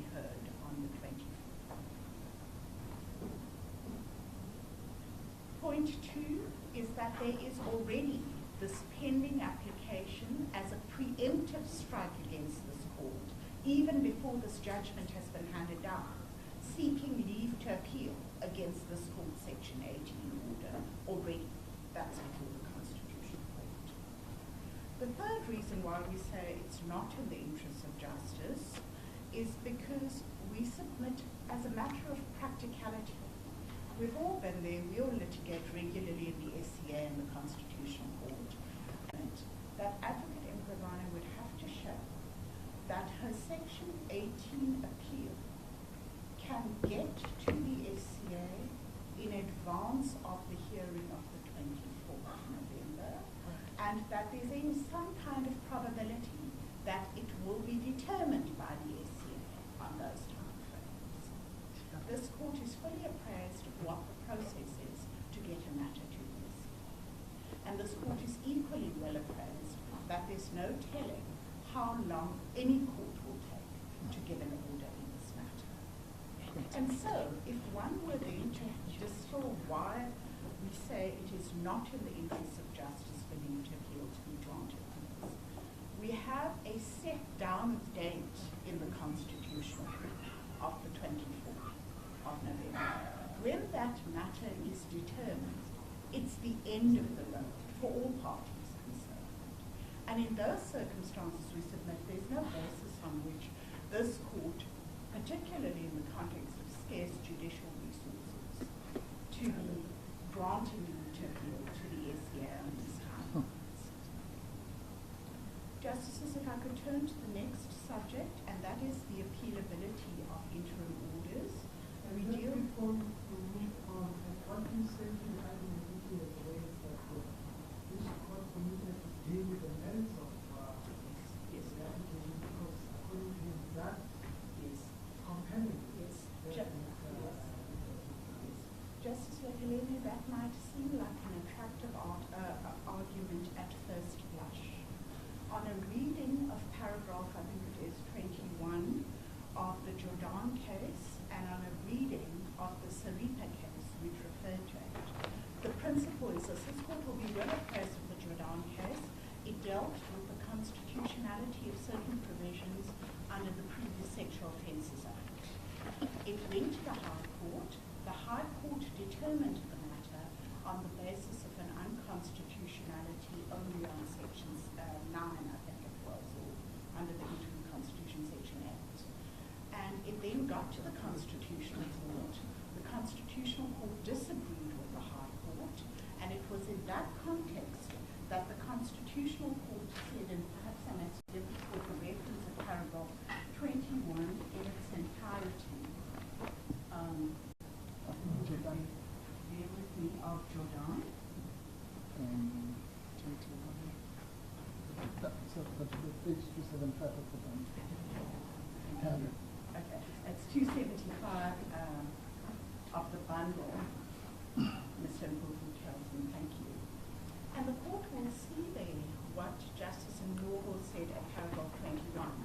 He said, having found that section 21AA was inconsistent with the Constitution, the High Court did not consider the other challenges to section 21AA. And here's the important part. Where the constitutionality of a provision is challenged on a number of grounds, and the court upholds one such ground, it is desirable that it should also express an opinion on the other challenges. And this is necessary because if the court declines to confirm on the ground upheld by the High Court, it moved on.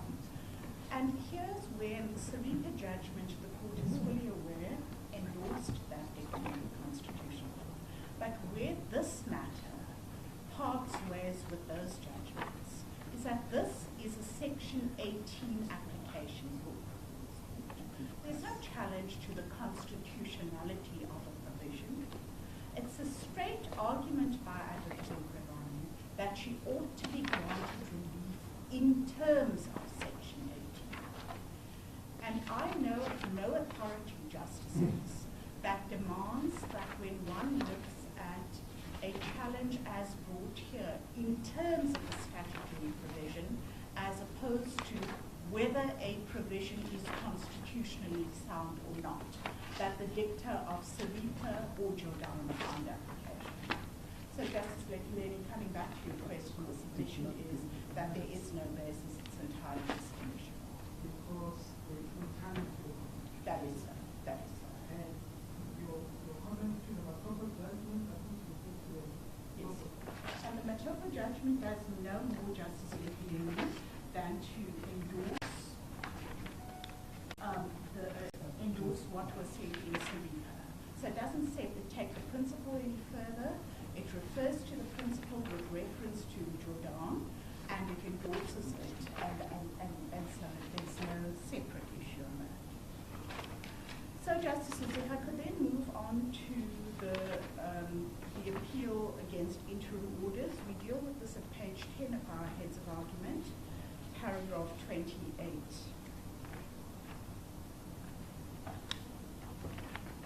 And the submission on this is the following. It's common cause that a Section 18 order is an interim order. The court knows full well that historically the position was interim orders are not available. The court is fully appraised of the more recent jurisprudence that tells us if it's in the interest of justice, even an interim order is applicable. And the question then is whether it is in fact in the interest of justice on the evidence in this matter for leave to be granted. And we say it isn't, Justices, for all of the reasons set out in paragraph 28 of our heads of argument. The first is that we say that the Constitution itself makes clear, and it couldn't do so in any more explicit terms than sections 172(2)(a) and 167(5) do, that an order concerning the conduct of the President in these circumstances has no effect or force until it has been confirmed by the Constitutional Court. So that's a clear, unambiguous constitutional provision, the meaning of which we submit there can be no real debate. The second point we make is that for all of the reasons that this court set out in its own judgment, Section 18 finds no application because Section 18 is aimed at or is directed at an order that is competent to bring into operation before the appeal has been determined. Here, it is not competent to bring it into operation because the Constitution prevents this court from doing so. So for that reason, too, we say that there's no prospects. The third, Justices, is that this matter in any event is the subject of a pending application before the Constitutional Court. The fourth is as a matter of practicality, we submit that this application will have absolutely no practical effect.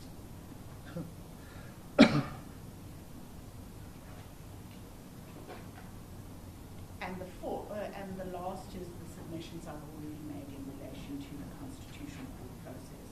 So, Justices, for all of those reasons, we say even before one gets to engaging with the merits of the appeal, the antecedent question is whether an appeal is in the interest of justice on the case as brought, and for reasons advanced, I submit that it isn't.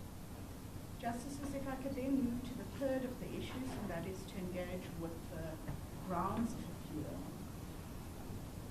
Now, we make one key submission in this regard, and that is try as Mr. Mkhwebane may to draw a distinction between the prospects of success in an application for leave to appeal on the one hand, and the other compelling reasons on the other hand. There is the authority of the SCA tells us, even when this court is engaged with other compelling reasons, the non-negotiable in all of this is that the appeal must have some prospects, a reasonable prospect of success. And if I could give the court the references, the first is Minister of Justice versus SALC. It's 2016, volume 3 essay. 317 SCA at paragraph 24. And the second is a judgment that our learned friends for the supporting respondents referred to. It's Carrico Pty Limited versus Independent Advisory, and it's 2020, volume 5 essay, 35 SCA at paragraph 2. And so the submission is it matters not under what head one is seeking leave to appeal. The question of prospects of success is a non-negotiable in being able to succeed in such an application. And so, Justices, the first point we make on the merits is that it matters not what the basis on which the application was, on what basis the application was brought, or even what the judgment actually said around it. The question is, clinically, the order as made, does it refer to conduct of the President, which is subject to confirmation?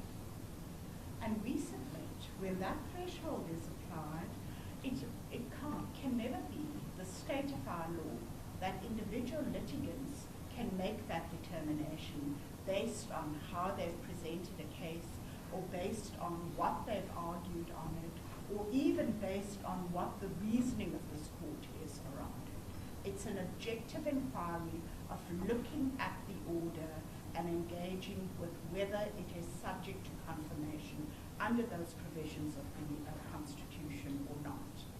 But there's another So essentially you say that your approach to that issue is not the same as when you approach the issue to the jurisdiction of the court, which must determine the reference to the date. Yes. That is so. And of course I don't, Justice Smith, I don't take away from the fact that all of the authorities tell us when there's an ambiguity in the order, one can obviously look at the judgment and one can look at apply the ordinary principles of interpretation. But there's no ambiguity here. The order speaks for itself. And on the back of the 4 cases that this court referred to and the President referred to, we make the submission that there can be no doubt that it engaged the confirmation jurisdiction of the Constitutional Court. But it goes further than that, Justice Luju, and that is even if the court's not with us on that argument, which is to say that the order is self-evident, and the meaning of the order is self-evident, the court need to look no further.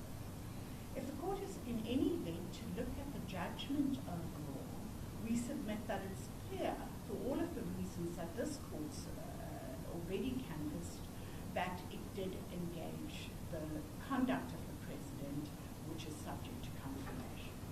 But there's also a third tier to the argument, and that is that the case law of the Constitutional Court tells us that a court may actually shed light on the import of its judgment and orders in subsequent cases in a subsequent case that it decides.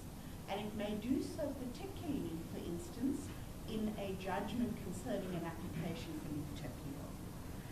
We cite these cases, Justices, at page 16 of our heads of argument, paragraph 39.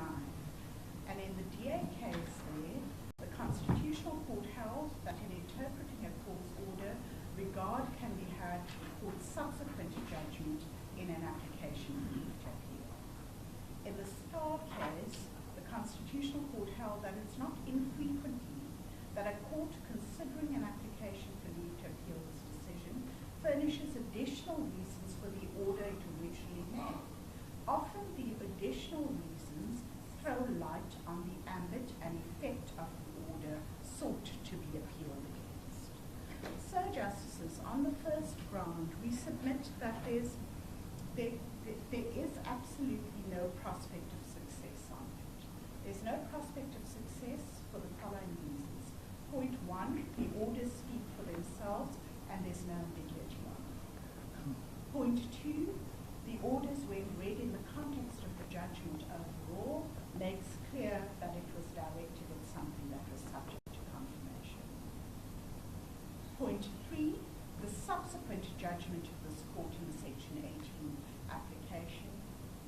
sheds light in the words of the Constitutional Court and puts beyond any dispute that that was the effect and import of those orders.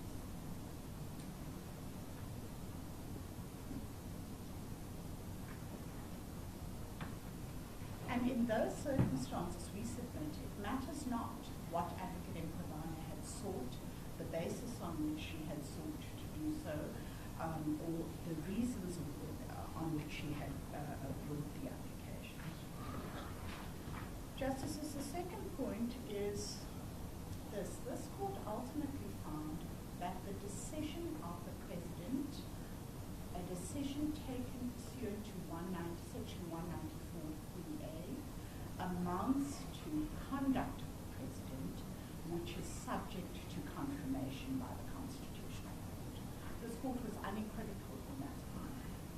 In support of that finding, the court relied on 4 judgments of the Constitutional Court.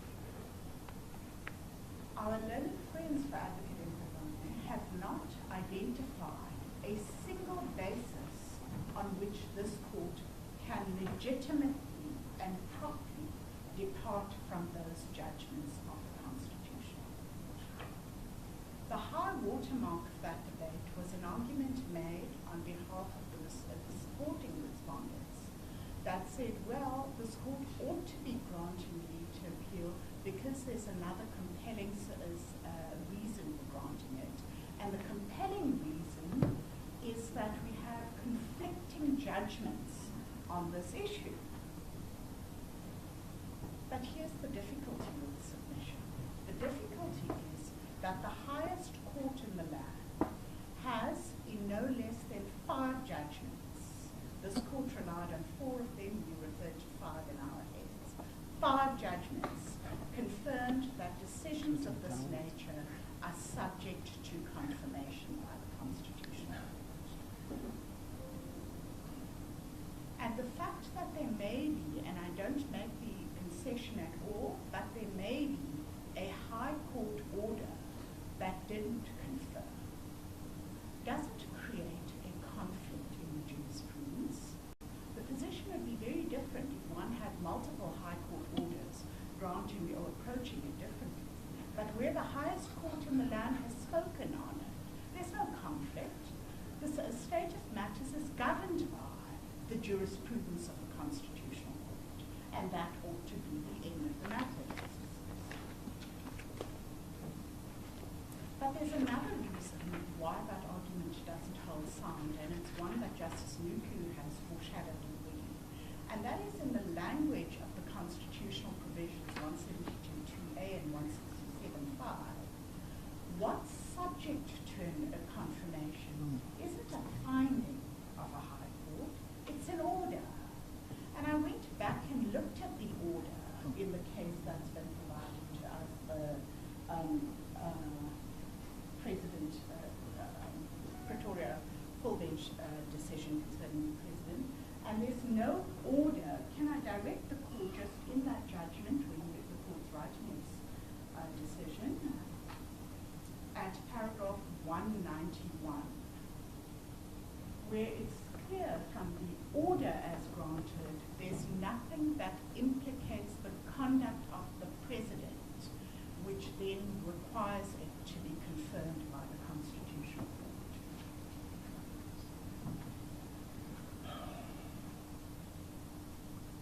So, Justices, for all of those reasons, we say there's absolutely no merit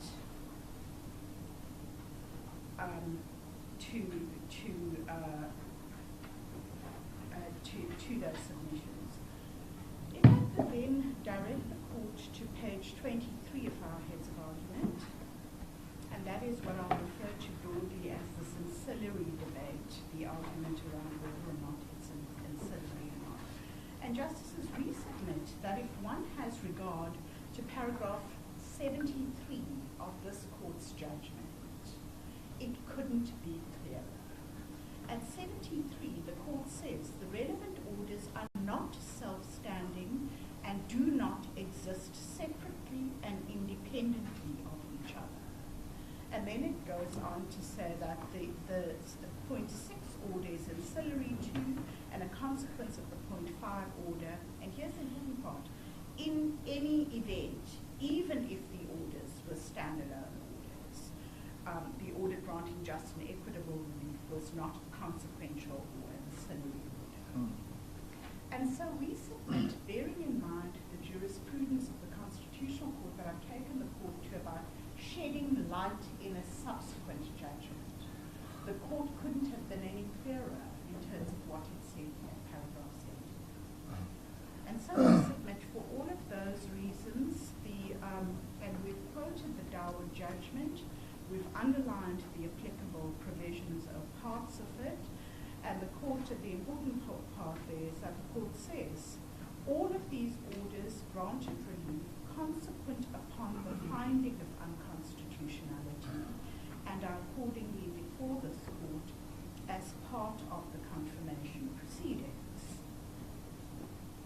Now, if one has regard to, and I think one of the members in the court raised this, if one has regard to the Part B order, and in particular to the .5 order, the order is the decision of the President to suspend the applicant is hereby declared invalid. And the question then is, on what basis was it declared invalid? And the court will recall when we argued the merits of this application, one of the points that was argued on behalf of the President was that there was a shifting of ground. There's this reliance on section 96(2) of the Constitution, the conflict provisions, there's reliance on the common law, the reasonable apprehension of bias ground, there's reliance on, it might be suggested, an actual finding of bias in relation to it. But here's the difficulty with the submission, and that is that the Constitutional Court has told us we don't have parallel bases or avenues for reviewing state action. All of that has been subsumed under the Constitution, and it's all subject to the constitutional threshold, whether that's under the principle of legality, which is an indispensable feature of the rule of law, or whether it's under PAJA and Section 33, admin justice rights. But the point is, it's all subject to the constitutional threshold. So any endeavor on the part of our learned friends to draw a distinction between a constitutional review on the one hand and a common law review on the other doesn't get all the starting blocks, because the Constitutional Court has already told us that we don't have these parallel forms of challenge that are open to us. Justices, at page 24 of our heads of argument, we deal with the question of, I'm told I have 5 minutes more, so I'll speed it up. At page 24 of our heads of argument, we're told, well, this court could have granted alternative temporary relief under 172(2)(b), and therefore the door ought not to have been shut on some form of interim relief. But the difficulty in the submission is, of course, that's not the basis on which the application was brought. It wasn't a 172(2)(b) application, and therefore all of this at the theoretical level may sound very interesting, but it has no bearing on the facts and the evidence in this matter. And then the last point, or perhaps last 2 points, is at paragraph 70, page 26, we deal with the import of the President and the DA's conditional applications for leave to appeal. And the first is, of course, the threshold question, which is that the question of whether or not a decision or an order is subject to confirmation isn't determined by what the parties do after the decision's been given. And in the very same way, it could never be that if the President hadn't brought a conditional or hadn't brought an application for leave to appeal, it suddenly gives a different feature to the import of this court's order. And it comes back to the starting point I made on this, which is that it's an objective analysis on the terms of the order as it stands, not on conduct after the order or conduct before the order, or what the judgment may or may not say on this. And for that reason alone, Justices, we say there's no basis to that ground of appeal. And the last ground that's been relied on is this unspecified adaptation of the contra preferentum rule. And we submit, the court knows the jurisprudence. The long and short of it is if what's really been sought in substance is a development of the common law, the Constitutional Court has had the final say in the Mitre Solutions case about the approach. That threshold hasn't been met. I don't think it was even argued by Mr. Mkhwebane this morning. And so for all of those reasons, Justices, we say not only is there no reasonable prospects that a different court would come to a different decision, but the application is just manifestly ill-conceived, and there is no prospect that an appeal court would determine it differently. If I can then move on to my second last point, and that is that there are no other compelling reasons. Justices, I've made the point about the import of the Jordan judgment on that, and the submission is that in any event, there is still the question of reasonable prospects, even if compelling reasons were to be relied on. There's no reasonable prospects, and that ought to be the end of the matter. And then, if I could turn then to the last thing, which is the submissions made by the supporting respondents, and they rely on the conflicting judgments issue. For reasons I've already canvassed, there's no issue of conflicting judgments. The second issue that they rely on is the importance of the issue in this case. But of course, what remains utterly unexplained is the pending application to the Constitutional Court. So of course, even if this court were to deny the relief that's being sought in this application, given the fact that it's being heard on the 24th of November, and we all know when argument is presented before the Constitutional Court, Advocate Mkhwebane will be at liberty to argue that a just and equitable remedy would require, inter alia, some form of immediate relief. Whether the court will grant that or not is a different story. But of course, it doesn't leave her without a remedy if this issue isn't, if leave isn't granted. And then, Justices, the third thing that our learned friends for the supporting respondents submitted was, well, it's a constitutional issue and a constitutional matter, and that therefore gives it a special complexion and a special feature. But there are several difficulties with this. The first is, of course, she invokes Section 9 of the Constitution with the equality provisions. There's no basis for that at all on the evidence, and we submit that that argument doesn't get over the starting blocks. Secondly, they invoke Section 33 of the Constitution, but of course that deals with administrative action. We're talking about action of the President, of the highest form of executive action in this matter. So that doesn't get off the starting blocks either. And the third is Section 34, the right of access to courts. And Justices, you'll be aware of the jurisprudence of the Constitutional Court, which tells us, A, in line with the principle of subsidiarity, and B, in line with the rules dealing with access to courts, that the right can't be flouted simply on a nebulous basis. What really needs, there are processes in terms of asserting rights of access to courts.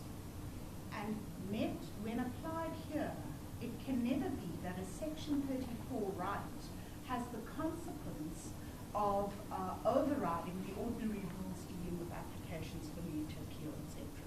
So for all of those reasons, we submit that there's no basis been set out by the supporting respondents either. And so, Justices, in conclusion, if I could direct quite carefully your attention to paragraph 87 of our heads of argument, where we submit that the abusive conduct of Advocate Mkhwebane is of such an egregious nature that the application for leave to appeal falls to be dismissed on this basis alone, with a punitive costs order to be paid by Advocate Mkhwebane in her personal capacity. That is the order that the President seeks. If the court would bear with me for a moment.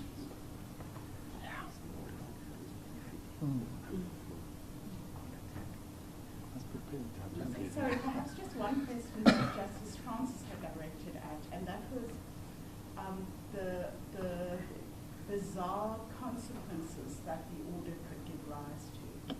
And just to make the submission that, of course, the Constitutional Court is constrained to grant a just and equitable order at the end of the day. And many of us have spent several hours arguing in that court about what constitutes a just and equitable order and whether or not it ought to be circumscribed by the principle of retrospectivity or otherwise, what import it would have on decisions taken in the intervening period. All of those issues are proper issues before the Constitutional Court that ought not to be of any concern to this court, justices. Justices, those are my submissions. I'm grateful for the time. Thank you. Thank you. Thank you. As the court pleases, Justice Mkhwebane. I intend to address two issues: the lack of any practical effect of this application for leave to appeal, and then the lack of any merit in the application for leave to appeal.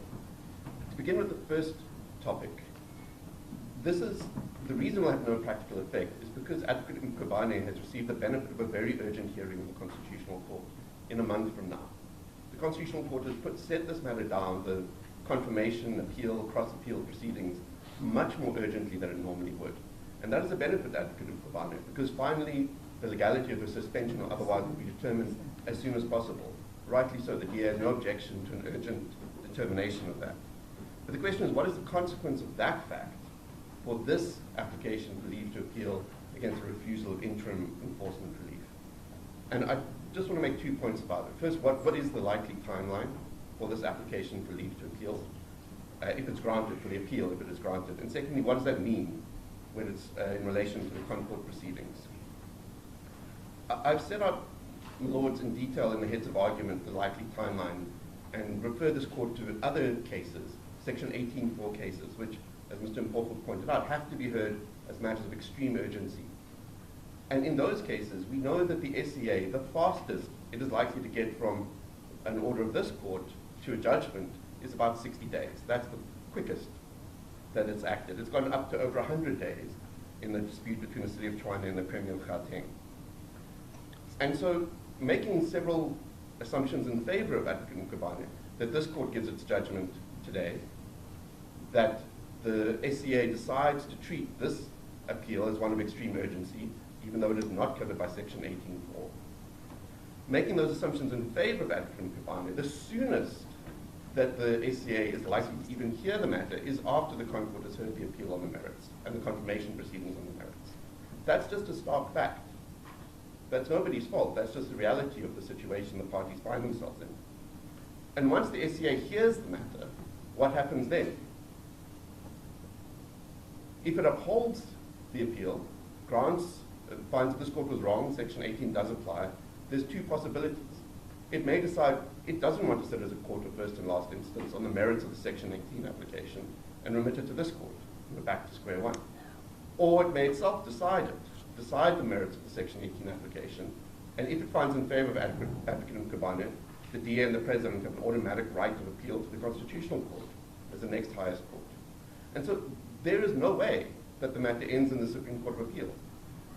The matter will either come back to this court, go back up again, or go to the Constitutional Court. And that will only happen after the hearing that the Constitutional Court has had on the merits. So what does that mean? We submit that that means it's not appropriate for this court to grant leave to appeal because it would be a waste of judicial resources. It would be a waste of the SCA's resources. It would be a waste of public funds. Several parties here are funded by public money. And we say that for two reasons. Firstly, because there is, as my learned friend Ms. Pillay pointed out, the conditional Section 18 application for leave to appeal in the Section 18 application before the Constitutional Court. So if this court refuses leave to appeal today, the Constitutional Court can still grant leave to appeal in the Section 18 application. And we submit it as far more appropriate for that court, which is seized with the merits, to be determining the Section 18 application, rather than the Supreme Court of Appeal, while the Concord is seized with the merits. Secondly, my learned friend appears to have misunderstood this submission. We did not submit that the Constitutional Court will decide the matter on the 24th of November. it is likely to take time between the hearing and whenever it gives judgment. The submission was that the Constitutional Court can, and in the past has, given orders, either immediately after hearing or shortly after hearing, before it gives its judgment in a matter. And so if the Constitutional Court believes that this court was correct on the merits, that the President acted illegally when he suspended Advocate Mkhwebane, and that the decision of this court should be confirmed, it can give an order to that effect, which will have final effect. It will mean that Advocate Mkhwebane goes back to work while it takes time to deliver its judgment. If it believes it is just and equitable to do that, to ensure that Advocate Mkhwebane is not out of work while it takes time to write a judgment, it has the power to do that. What's unusual about this case is normally it'll be months or years before the appellate court hears the merits of the appeal while the Section 18 proceedings are ongoing. What makes this case unusual is that the merits appeal is imminent, and the appeal court has the power to do, in effect, what Advocate Mkhwebane wanted to achieve through the Section 18 application. So we submit for that reason, it is a waste of judicial resources, and it will have no practical effect. This appeal will have no practical effect because ultimately it will be determined by the Constitutional Court in the merits appeal, not just the final merits, but the interim position as well. My Lord, that brings me to the question of the merits of the appeal. And there are three general headings. The first is whether Section 18 applies. The second is the merits of the Section 18 application. And the third is whether there are other compelling reasons why this court should grant leave to appeal. So on the first topic, whether Section 18 applies, and that's the basis on which this court initially dismissed the Section 18 application. And we submit it is not possible, there is no prospect that another court will come to a different conclusion. As Justice Nuku pointed out, since this matter was argued in the Section 18 application, the matter has been referred, the order has been referred to the Constitutional Court for confirmation. And whether that is correct or not is an issue that is before the Constitutional Court for determination, because there is both appeals in terms of Rule 16 and applications for leave to appeal in terms of Rule 19 before the Constitutional Court. So it will have to decide, one way or the other, whether or not this court's order is subject to confirmation or subject to appeal. But there's no prospect of another court, and it would be invidious to put the SCA in the position of having to consider whether or not this court was right, whether its order is subject to confirmation, while exactly that same question is pending before the Constitutional Court. But to turn to the merits, the arguments advanced by Advocate Mkhwebane for why this court was incorrect. The first argument was that this court's order was a Section 172(1)A order and not a Section 172(2)A order. We agree that it was a 172(1)A order. It was a 172(1)A order. But it was also a Section 172(2)A order.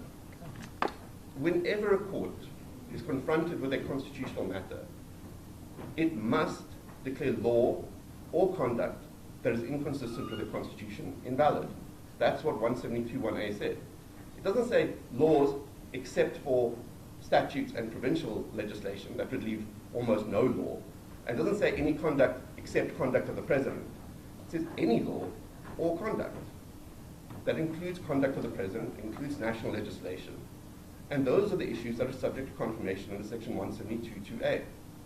So all 172(2)A says is, once you've made your declaration under 172(1)A, if it's this type of law or this type of conduct, it must go for confirmation. It's that simple. And there's a reason everyone thinks that, as my learned friend Mr. Paul puts it, because that's the only interpretation of the section. And there's a very recent example of this. In the Women's Legal Centre Trust matter versus President of the Republic of South Africa, the citation is 2022, Volume 5, SA 323 CC at paragraph 73. And what happened in that case is the Supreme Court of Appeal had declared various provisions of the Divorce Act and the Marriage Act unconstitutional and invalid. And what the Concord says is it was within the Supreme Court of Appeal's power, in terms of Section 172(1), of the Constitution upon the declaration of invalidity to make any order that it considers just and equitable.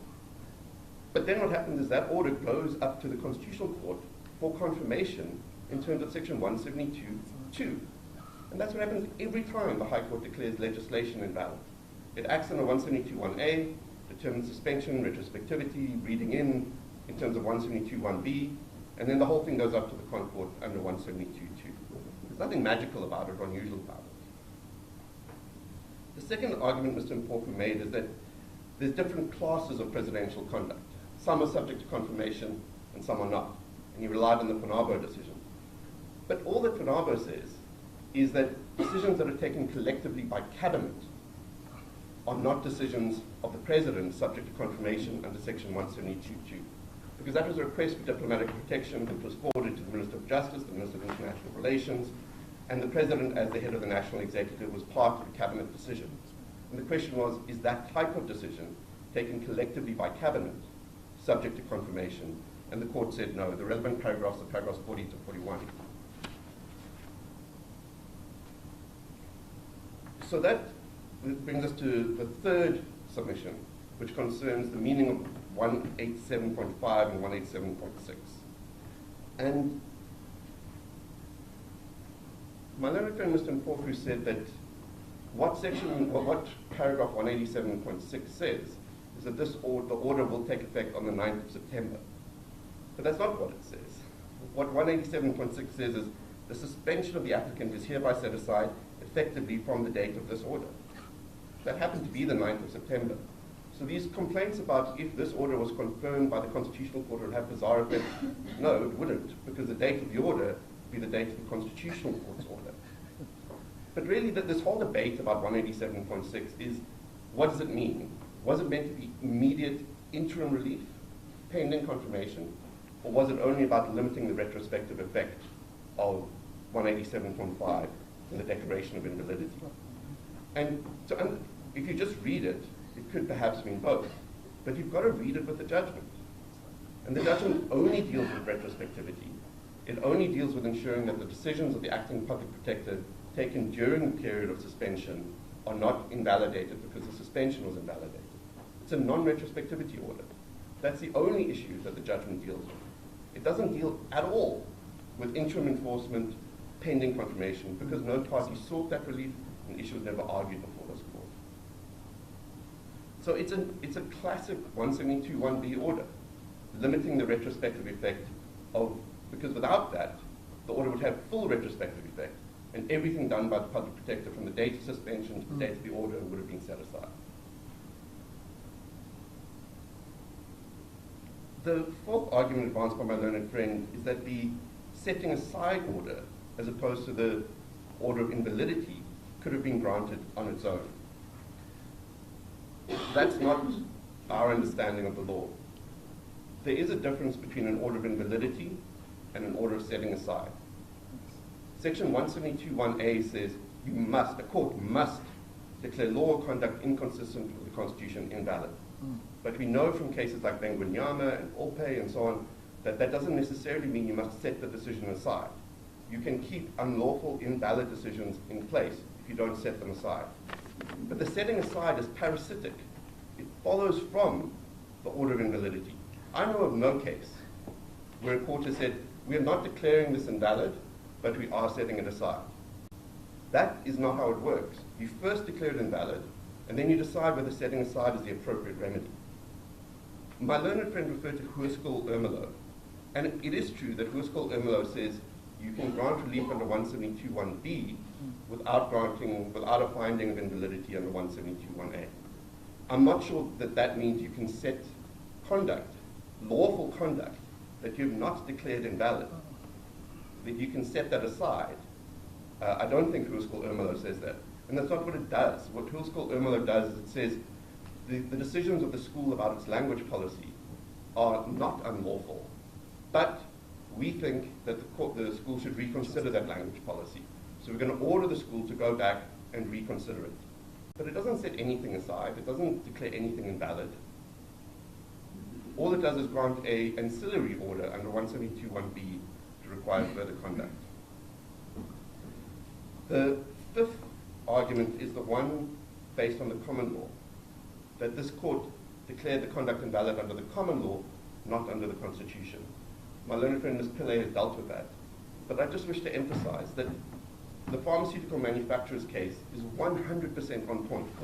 It was about exactly this issue, about whether conduct of the president must be confirmed by the Constitutional Court under 172(2)A, and whether it makes a difference on what basis the conduct was declared invalid.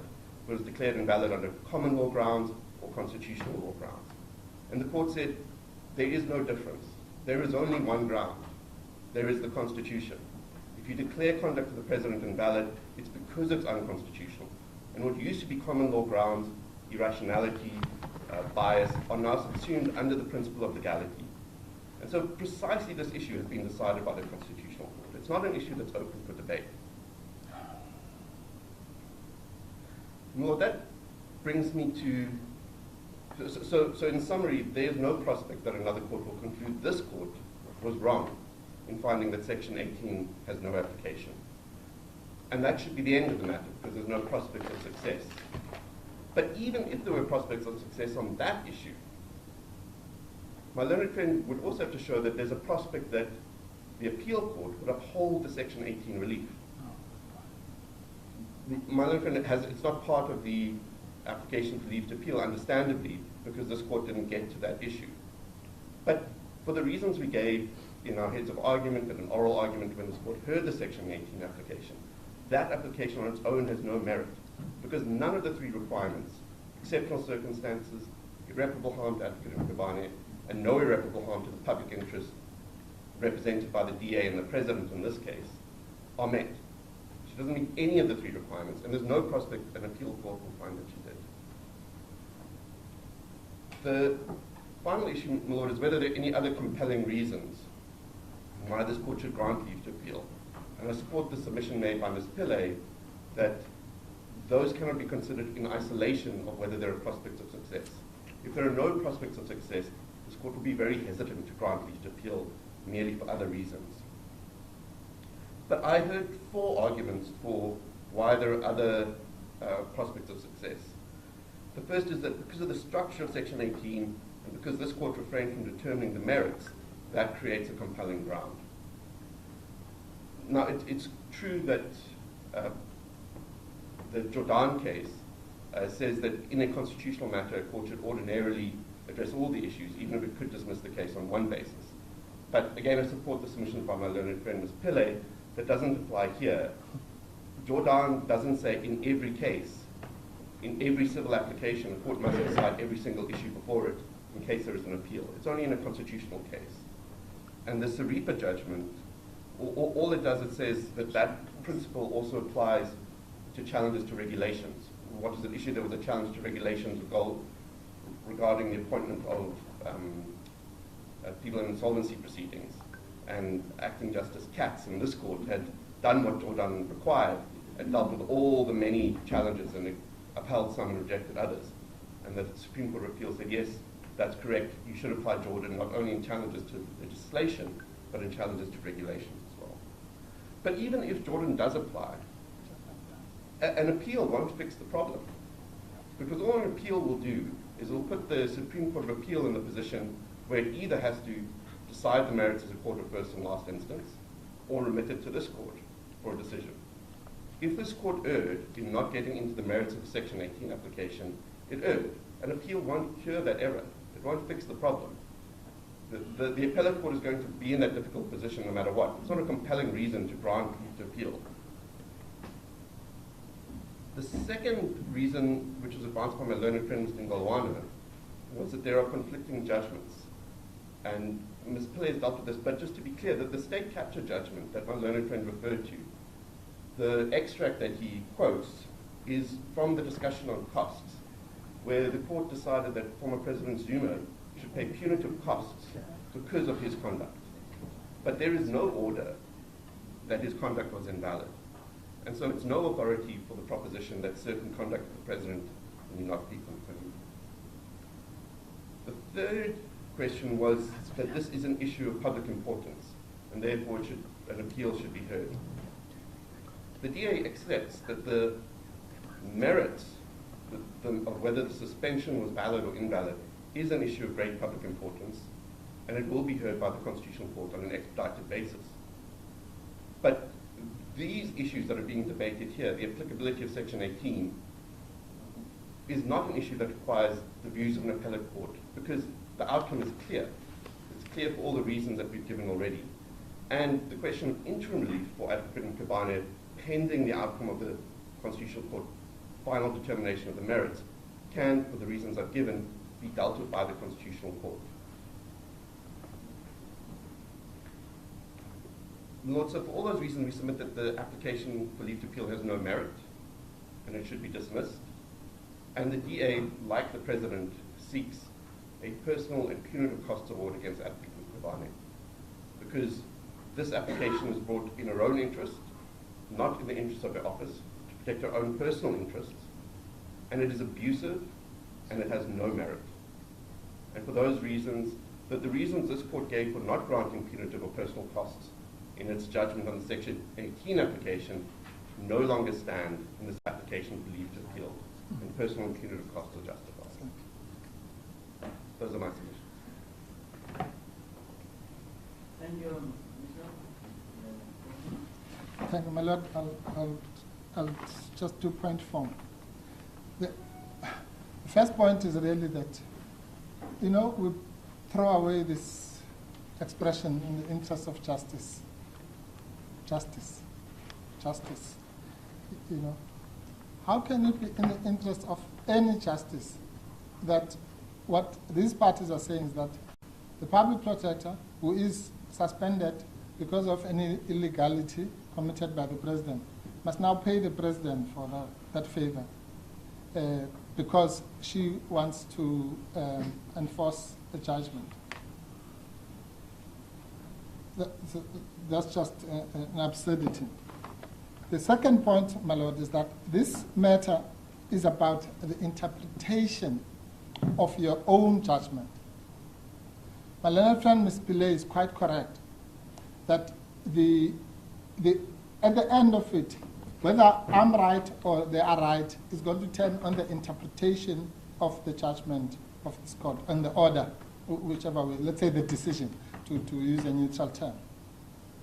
Now, it should be obvious, one doesn't have to be a lawyer to understand that that exercise, for it to be fair and just, must be done by another court, not yourselves, not the same court that may or may not have referred the matter upstairs or whatever, but another set of judges must dispassionately look at the matter and decide what does that order. Is that a 172.2a order or is it a 172.1a order?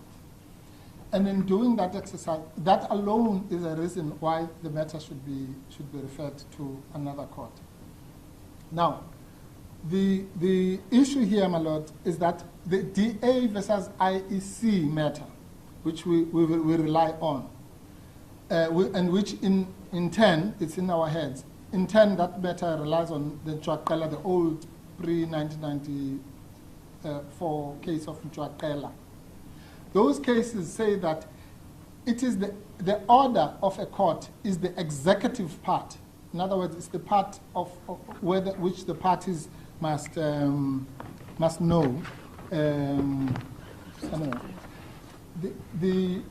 So in other words, while it is true that a court might, in the subsequent judgment, shed light and so on, you know, the reality, let's be honest about this. What if the public protector didn't bring a Section 18 application?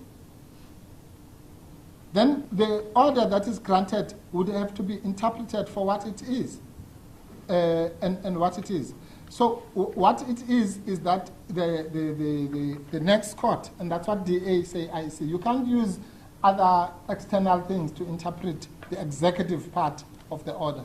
The order is very clear. It sets aside the suspension with the effect from the date of this judgment, which is the 9th of September.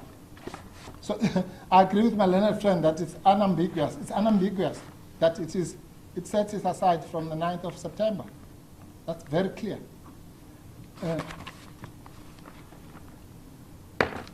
And Rogers in DA versus IEC, you'll find it at paragraph 63 of our heads, says, the order with which a judgment concludes has been described as the executive part of the judgment because it defines what the court requires of the parties who are bound by it.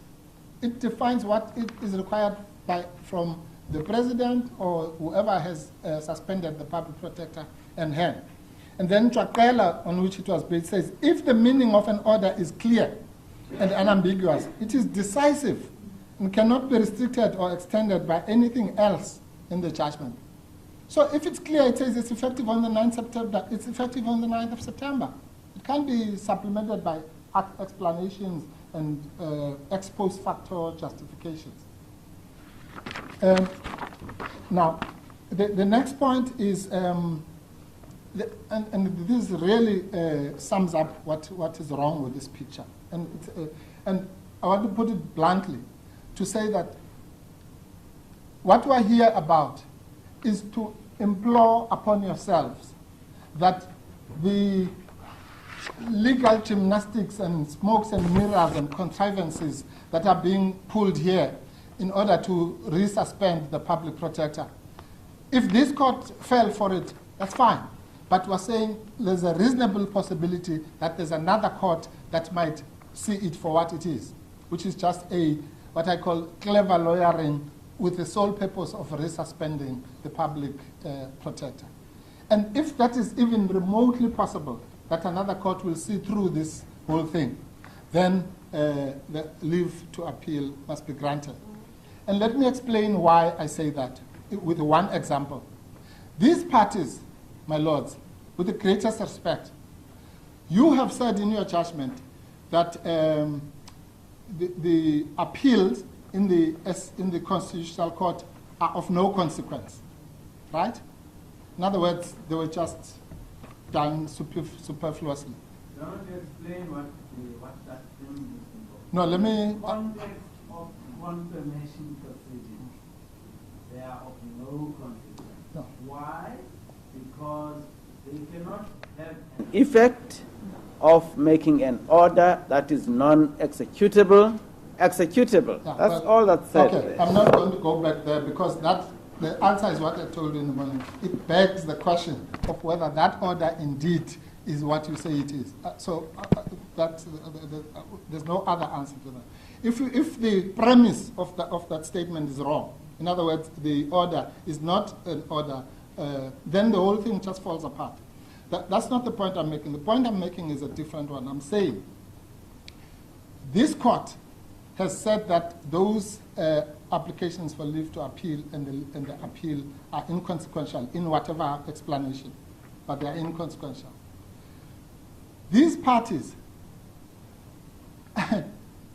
are pursuing those appeals, right? They've not abandoned those appeals. You've heard here. They're saying, no, we're still pursuing the appeal in the Constitutional Court. It will be heard on the 24th of November, which is true.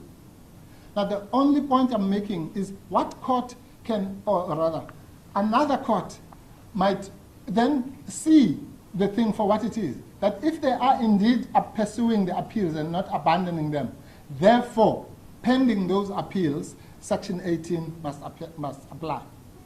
It's a simple thing. But you can't have it both ways. Our law, the basic law of logic says you can't blow hot and cold. You can't say, I'm pursuing this appeal on the 24th of November. However, in the same breath, don't give the public protector a Section 18 right in respect of that appeal, which I'm not abandoning. What is that really? What justice can that be ever? Because they should then say, oh, well, the court has now clarified, has shed light, and so on, that these are confirmatory orders. So we're abandoning the appeal. The court has shown exactly what we've been thinking all along, that Mr. Mpofu was wrong. These are 172(2)(a). But why are they pursuing the appeal then? They are pursuing the appeal exactly because the 172.2d. So they're having the best of both worlds. This court will then be, or at least the next court, will be allowing them to sit on two stools at the same time. And we call that justice? No. The next issue is, my learned friend, Ms. Pillay, says, I don't know if, I don't want to accuse my learned friend, Mr. Bishop, falsely, but at least one of them says that this is, it's a startling proposition. It says the application we brought here is a Section 18 application and not a 172.2b application. What on earth is that? There's no such thing as a 172.2b application. There's no such thing. 172.2b enables you to bring another application, whether it's an interim interdict or a Section 18 application or whatever. It could be 1,000 applications, as long as the effect of that application is to grant an interim interdict or other relief. You don't say, I'm bringing this application in terms of 172.2b. You say, I'm bringing this application as an interim interdict.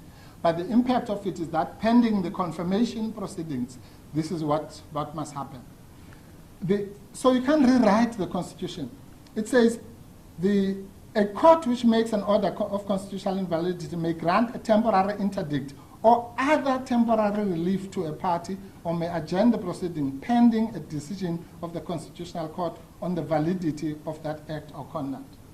That's all. So you can bring any application of any description as long as it governs the period of... The other rewriting of the Constitution that we get here is this one, Mr. Bishop, this time I'm accusing him correctly, says this flowing thing, 17.1, 2.1, and 110.2b, they all are the same thing. That's rewriting the Constitution, because then the Constitution would have been said, when deciding a constitutional matter within its power, a court must declare that a law or conduct is inconsistent with invalid, subject to 172.2. In other words, that also includes these other orders. Or it would have said in 2A that subject to 172.1, a court of similar order may make an order concerning the invalidity of an act of parliament. No, these are two sections that deal with two different things. The one deals with the invalidity of conduct of the president and the referable conduct, if you know, the Class A or Class B thing. The other one deals with the general, and I've explained that it also deals with different courts. I've explained that. But here's the one that takes the cake. My learned friends, both of them say, with a straight face, that the principle in Jordan that the court must, in a constitutional matter, at least Mr. Bishop's formulation was much better, so that if it's a constitutional matter, then you must determine which is right, the merits and everything. Ms. Pillay, on the other hand, says, no. The principle in Jordan only applies when you are dealing with the constitutionality, let's say, of an act, a response to Justice Lekuleng. But that is fundamentally, I don't know, repugnant to the section. This section says it gives you a basket of things, right? Those basket is called in classification a genus or a species or whatever. What are the things that require referral to the Constitutional Court? There are 3 of them. And with the respect, they must be treated as the same thing for the purposes of this argument. What are they? It's a 172.2a. Supreme Court of Appeal, a court of similar status, may make an order concerning the constitutional validity of an act. So that's the one that is in Jordan. Constitutional validity of an act of parliament. provincial act, or any conduct of the president. So those three things are the things, they are, for the purposes of this, the same cluster of things. So whether it's the Jordan example, which is the constitutional validity of an act of parliament, or the Mkhwebane one, which is the conduct of the president, it's the same thing. In other words, for the purposes of 172, the Jordan principle has to apply. Why? And that's why, because if you don't look at the purpose of these things, we'll be mired in technicalities. Justice Lekuleni asks a question, and he is answered the technicalities, that this court did not deal with the merits. That's a fact. And the implications of that is that the next court will be dealing with the merits as a court of first instance. You can't then nitpick and say, no, but the court did not deal with the merits, full stop. And if it didn't deal with the merits, that means that it's a compelling reason why another court must deal with it. You can't do it by saying, no, it's class A, it's the first part of the section, but not the one in the middle, and not the, there are no two cases that are the same. But the principle underlying the Jordan point is that any of these things, when a court is faced with them, exactly because we know inevitably that they are going upstairs, to use that metaphor we used earlier, that upstairs court must have the benefit of the wisdom of the lower courts, the SCA, and so on, when it determines it. So we can't just be obfuscating.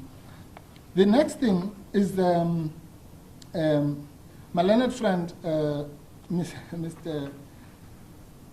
Bishop. Again, it looks like we're finding so much agreement, me and him today. He says, there's no telling how long a matter will take to have an outcome. He's right. Now, so if there's no telling how long a matter will take to have an outcome, in which world can we say the public protector, not able to tell whether the judgment is going to come in February or March or June or August, must smile and sit in her state of illegal suspension, when there's no telling how long it will take. So even on the 60-day postulation of Mr. Bishop, then that 60 days will end on Christmas Day, right? From today. Now, if within that period there is a possibility that the suspension will still go on for the next 6 months, either because the Concord would have, or any court would have suspended judgment, or rather reserved judgment, or because in the Section 194 process itself, now there are recusal applications, there's all sorts of things. You don't know how long it might actually take. And that's, I don't want to bore your lordships with the happening in that matter. But we all know, we've all said in disciplinary matters, that they can drag for all sorts of reasons.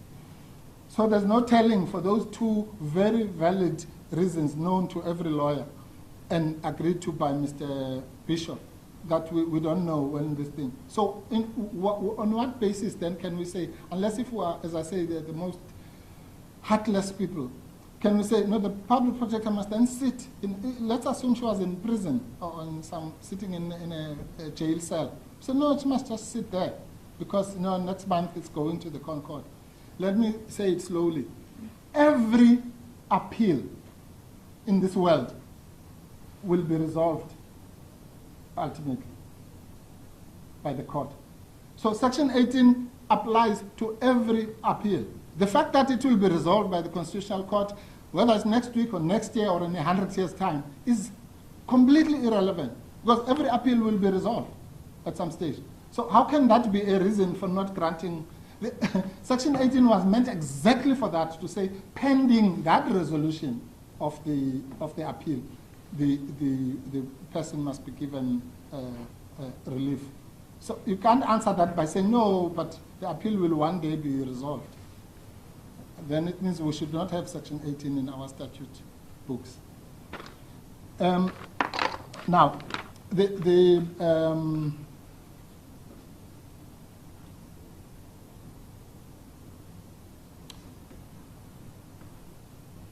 yes,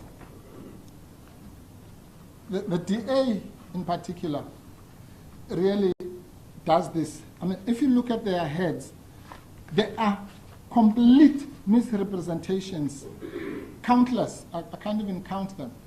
But the one that is most egregious is the one that Mr. Bishop has disowned when we were standing on the feet. He says that they never said that the matter will be. They just said it will only be heard on the 24th. But look at what they said, paragraph 15 of their heads.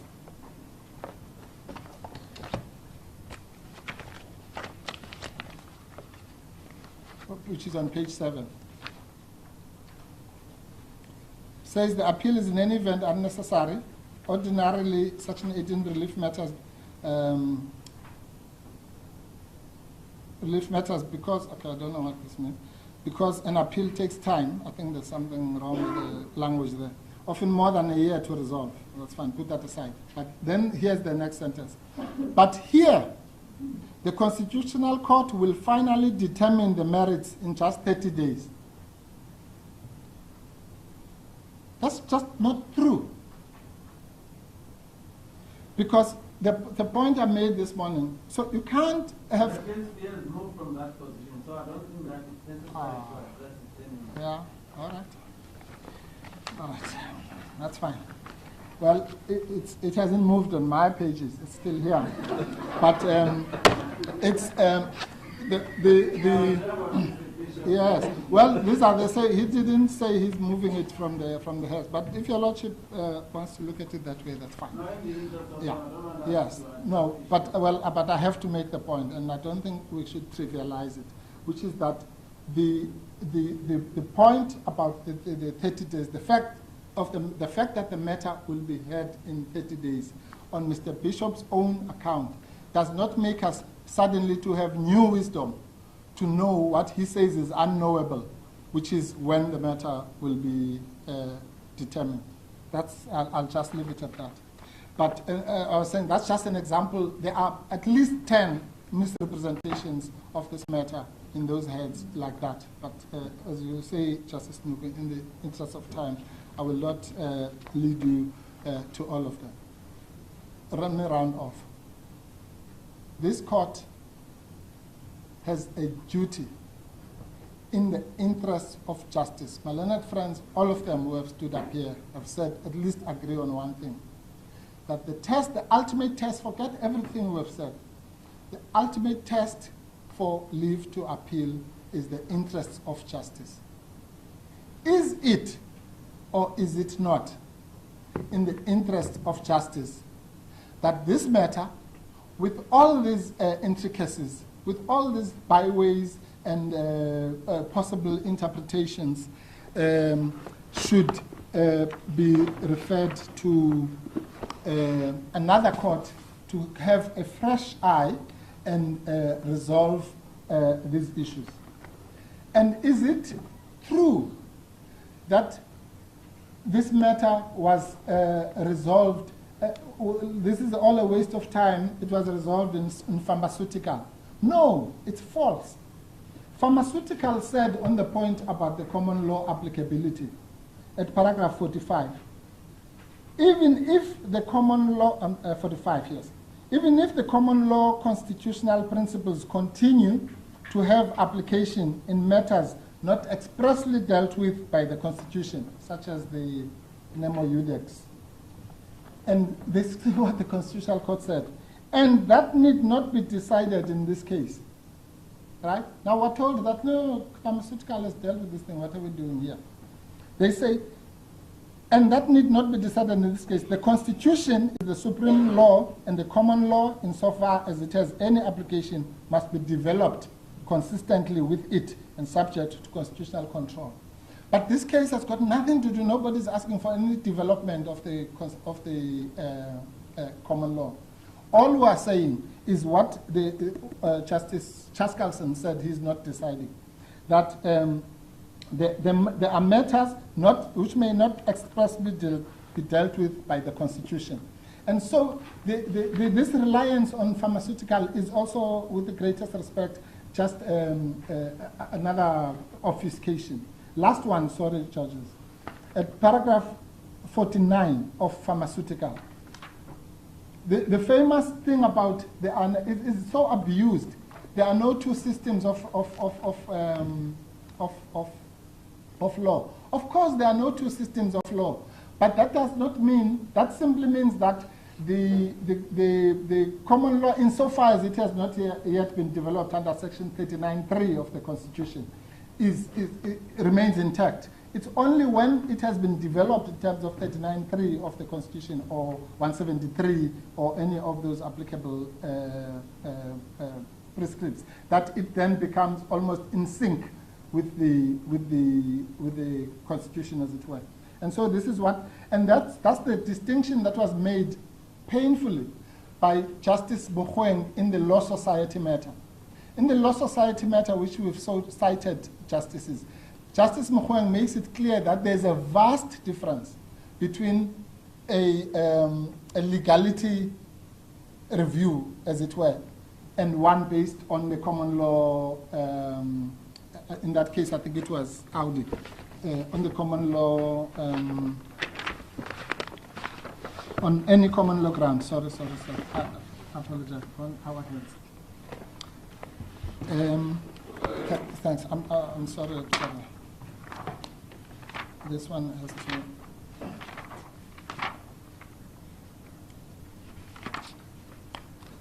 Said Justice Mkhwebane, paragraph 17 of our heads, to show that these are two different things.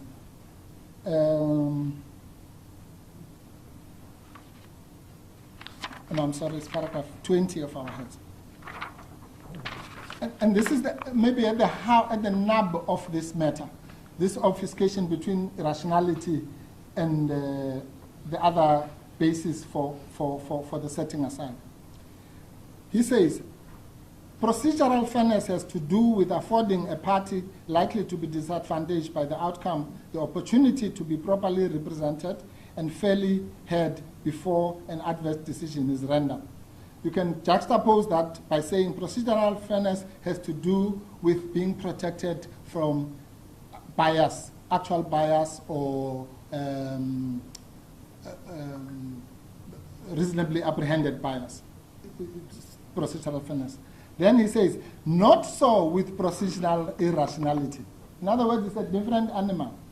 The latter is about testing whether or ensuring that there is a rational connection between the exercise of power in relation to both process and decision itself and the purpose sought to be achieved through the exercise of that power. So what is this saying? This is saying that the obfuscation that is done in this court to pretend that everything is about legality is wrong, because the people who came to this court, to approach this court, did not rely only on legality. We relied on procedural fairness as well. Procedural fairness is not applied.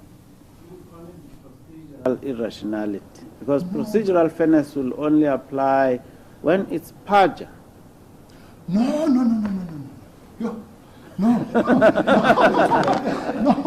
my lord. No, that's very wrong. No. But procedural, that's exactly what Mkhwebane CJ is saying. Procedural fairness, my lord, applies in its own right. In other words, I can come to a court of law and say that, let's say the labor court. Yeah.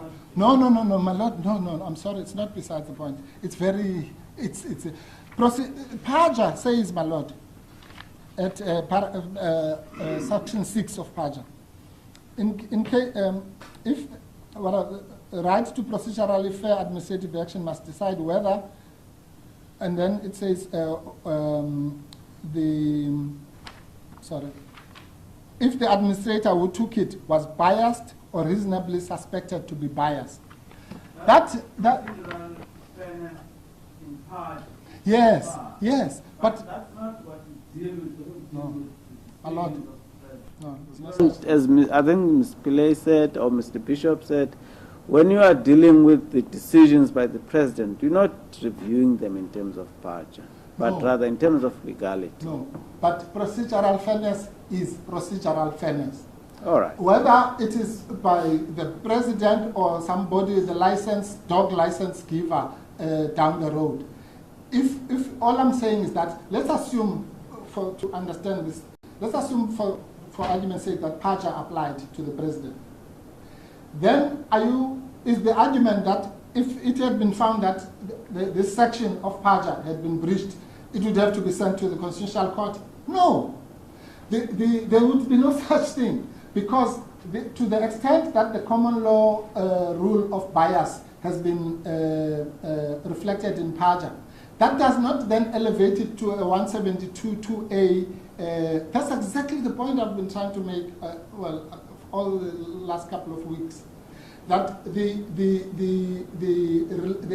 basis for the procedural unfairness is not necessarily derived from 172(1)A. It could have been derived from PAJA if PAJA applied. But in this case, it's derived from the common law. Because why? Because PAJA doesn't apply. That's all. But anyway, thank you, because this actually helps me to show you what was. If this court says that the bias argument somehow metamorphizes into procedural irrationality, well, then I give up. But the point is that that is not the basis upon which we brought this case. We made it clear in our pleadings that yes, we rely on Section 96, but we also rely on the common law grounds of Nemo Udex and Audi. And this is what Chaskalson P. said. The common law supplements the provision of the written constitution. I'm reading it for paragraph 49. But derives its force from it. Let me pause there. The fact that the common law derives its force from the Constitution does not mean that it is not there. It is law in its own right. That's why they say law or conduct that is inconsistent, because law means the common law or legislation or whatever else. Okay? So it must be developed to fulfill the purposes of the Constitution and the legal order that it proclaims. Thus, the command that law be developed and interpreted by the courts to promote the spirit and purpose of the Bill of Rights. That's 39, Section 39. Here's the most important part. This ensures that this common law will evolve within the framework of the Constitution. There is, however, only one system of law within that system, Constitution and the Supreme Court law, which all other law must comply. So that's the context in which that remark was made. And then at 56, it says, paragraph 56, the use of the word any conduct of the president shows that the section is to be given a wide meaning as far as the conduct of the president is concerned. Let me pause there. It says it must be given a wide meaning as far as the conduct. So it begs the very question, is it conduct that we're talking about? So if I'm saying it must be a car, any car, you can't say, well, any car, it must be given a wide meaning so as to include a bus. It must still be a car. It's just that it might be a small car or a red car or a yellow car. So it says that a wide meaning as far as the conduct of the president is concerned. The apparent purpose of the section is to ensure that this court, as the highest court in constitutional matters, should control declarations of constitutional invalidity, not setting aside, made against the highest organs of the state. That purpose would be defeated if an issue concerning the legality, that is irrationality, of conduct of the president, which raises a constitutional issue of considerable importance, could be characterized as not falling within 172(2)A. In other words, the rule in pharmaceutical is restricted to legality reviews, not reviews that fall outside of the legality, of the irrationality, as Mkhwebane clearly distinguished, which are based on procedural fairness or paja or whatever else is contained. So the so-called reliance on the Constitutional Court cases, which actually assist us, because they are the ones which distinguish between. They don't say everything simply because it has some remote relationship with the Constitution, therefore becomes a legality review. Because then it would mean what Justice Mkhwebane was saying was just a waste of time. Anyway, there are countless examples. Van Abo also says the same thing. All the Constitutional Court cases have made it clear that merely because something is conduct doesn't necessarily mean that it is referable, firstly, but also that the setting aside order that comes that may come with it is ancillary, quote unquote, to it, or dependent on it, or owes its existence. That's what in Amabungane Madlanga CJ Madlanga J made it very clear. He discussed the issue of ancillarity extensively in the context of the implied powers. And he said ancillary means that the one thing, I can't remember which paragraph of Madlanga's judgment, says means that the one thing owes its existence to the other. That's what you made that point in your submission, LM. Yes, and Amapungane is binding authority with the greatest respect on this court, that unless it can be argued that the second order, the setting aside order, owes its existence to the invalidity, even assuming that is the invalidity of presidential conduct, then the two things are separate. But as I said, and as I sit down, it is not my job to convince you that that is so. My only job is to convince you that another court, that the reasonable possibility that another court would say that the ancillarity, the alleged ancillarity between these two orders is fake and doesn't follow as clearly as it is supposed to by my learned friends and or in your lordship's judgments, even assuming that's what your lordships meant. And yeah, the question of costs is as I say, I don't even think one should. Maybe just before we touch on costs, I just wanted to hear you in respect, in relation to what Mr. Bishop said, that in the event the matter is said before the Constitutional Court, the Constitutional Court should it found that the suspension was unlawful, it may still grant the relief, the immediate relief that your client is seeking. I just wanted to hear you on that, because yes. I didn't. Well, my lord, that's the part that I was saying is heartless and cruel, because let's assume in his favor that that is so. Let's assume that sometime in June next year, the Constitutional Court says, Ms. Mkhwebane, you've been right all along. A, you should not have been suspended.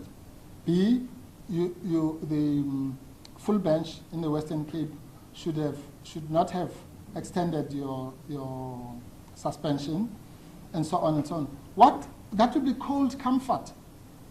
That's exactly the reason, Justice Likuleni, that we have something called Section 18 of the Constitution and something called Section 172(2)(b) of the Constitution, to say, yes, that might happen. Yes, she might win in the end. But what must happen in the interim? Yes, that's the only purpose we're here. I think he was talking about the interim, if I understood him correctly. In the interim, not a decision that will be made when the judgment is granted. He says, if I understood this argument correctly, is that should the Constitutional Court, during the time when the matter is argued on the 24th of November, should it found that the suspension unlawful, the Constitutional Court could still make an order to the effect that the very same order that we are discussing as of now. I see. Yes. No, that is true. But that's a secular argument, because what he's saying is that the Constitutional Court might do what this court should have done.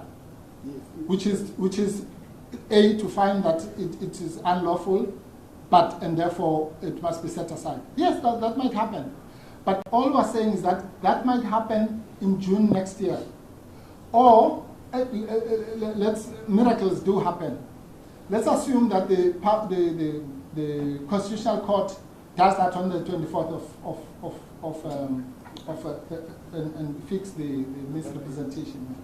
So let's say the Constitutional Court says, this is such a travesty that we're actually going to give you, just wait 1 hour, Mr. Mbofu, we'll give you your order right now.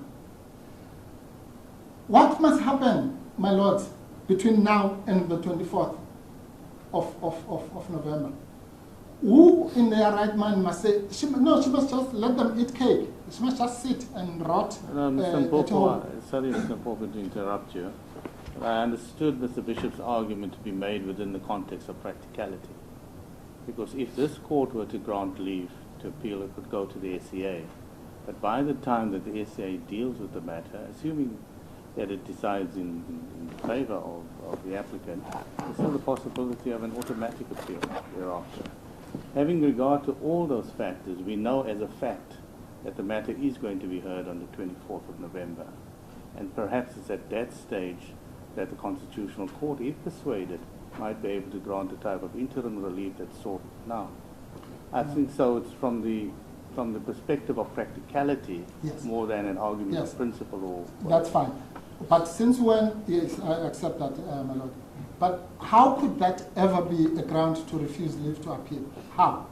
In other words, yeah, because of some speculation of what might or might not happen on the 24th. Really? Can we now then say, on the speculation that the Constitutional Court might not do what it does every day, which is to reserve judgment and wait, Mr. Ngalwala's example, for 8 months, let's cut it by half and say 4 months. On the off chance that some miracle will befall Braamfontein on that day, and then you call that, that's not practicality, that's self-serving speculation about an impossibility. I can tell you now, from my appearances in the Constitutional Court, it will never happen that the Constitutional Court on the 30th on a case of this nature, which deals with pharmaceutical, which deals with Van Abo, which deals with these intricate issues that we're discussing here, on the 30th will say, oh no, this was all a big misunderstanding. It was not going to happen. So we can't spend time here about speculation about things that are fanciful. Well, unfortunately, this court has to entertain all the arguments, including the argument made on the basis of Section 16(2)A of the Superior Courts Act. Absolutely. And I think it's within that context that the argument is. Yes, my lord. My lord, please understand me. I'm not saying Mr. Bishop is not entitled to make the argument. I'm saying it's wrong. I'm not, and that's my right as well, to say that his argument, which is very much entitled to make, is based on fanciful speculation about what might happen in the Constitutional Court, which is not steeped in reality of anyone who has ever appeared in that court, including Mr. Bishop.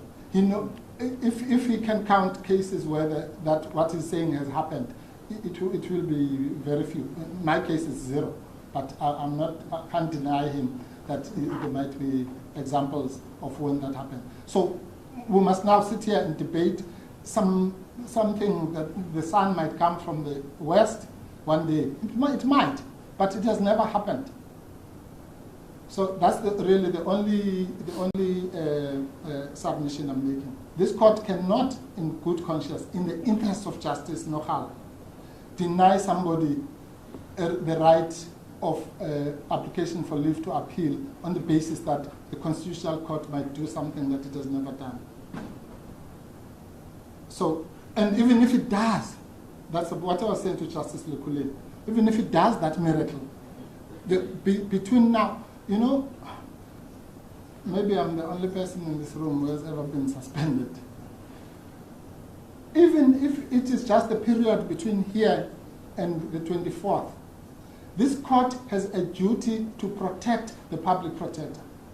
The president of this country, in terms of Section 181(3) of the Constitution, has a constitutional duty to protect the public protector from himself He has a duty to protect the public protector from what was said in the EFF Nkandla case, that she will be victimized by those people that she investigates. And this court has a solemn duty also to protect her. Whether that protection is going to last for 3 weeks, 4 weeks, 4 years, 4 hours, that's what the court is here for. The court can't say, we are not going to protect you because you might win the lotto or there might be some miracle that happens in the Constitutional Court in 4 weeks' time. No, that I'm sorry, is just not justice. The point I was making about the cost is that I'm not going to make any point about the cost, because just the mere suggestion that the public protector, who is the victim here, and we forget this, we have all this technical legal argument. The victim of the abuse of power and corruption is the public protector.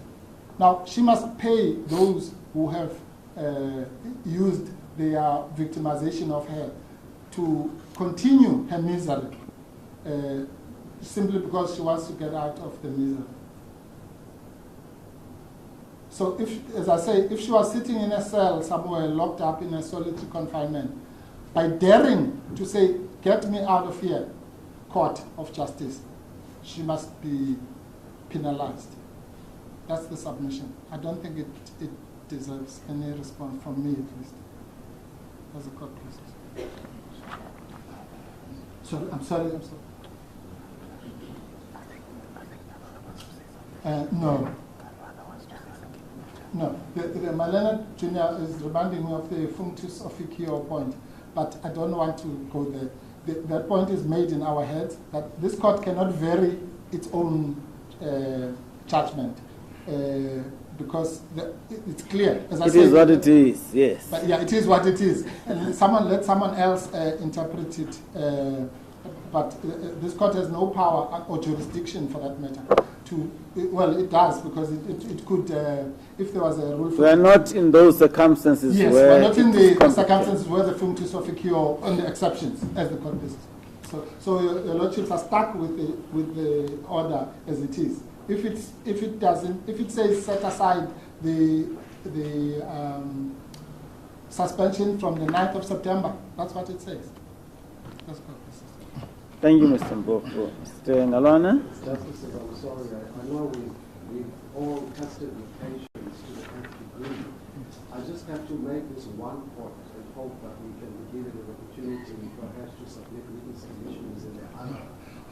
Mr. Mboko is protesting very much that it yes, because it is onto the time. Mr. Ngalwana has actually assisted me. I forgot one thing. I wanted to implore this court, because this matter is now dragged on. The public protector was suspended on the 9th of June. We are now into 4 months, and that's because there have been reserved judgments. We understand the issues are complex and so on. That insofar as it is, at least in this type of application, one doesn't need what somebody in the JSC called a scholarly treatise of the matters. So we would like to implore the court to grant an order one way or the other as soon as possible. So that's the only intervention I'm making about this thing of putting other submissions and so on.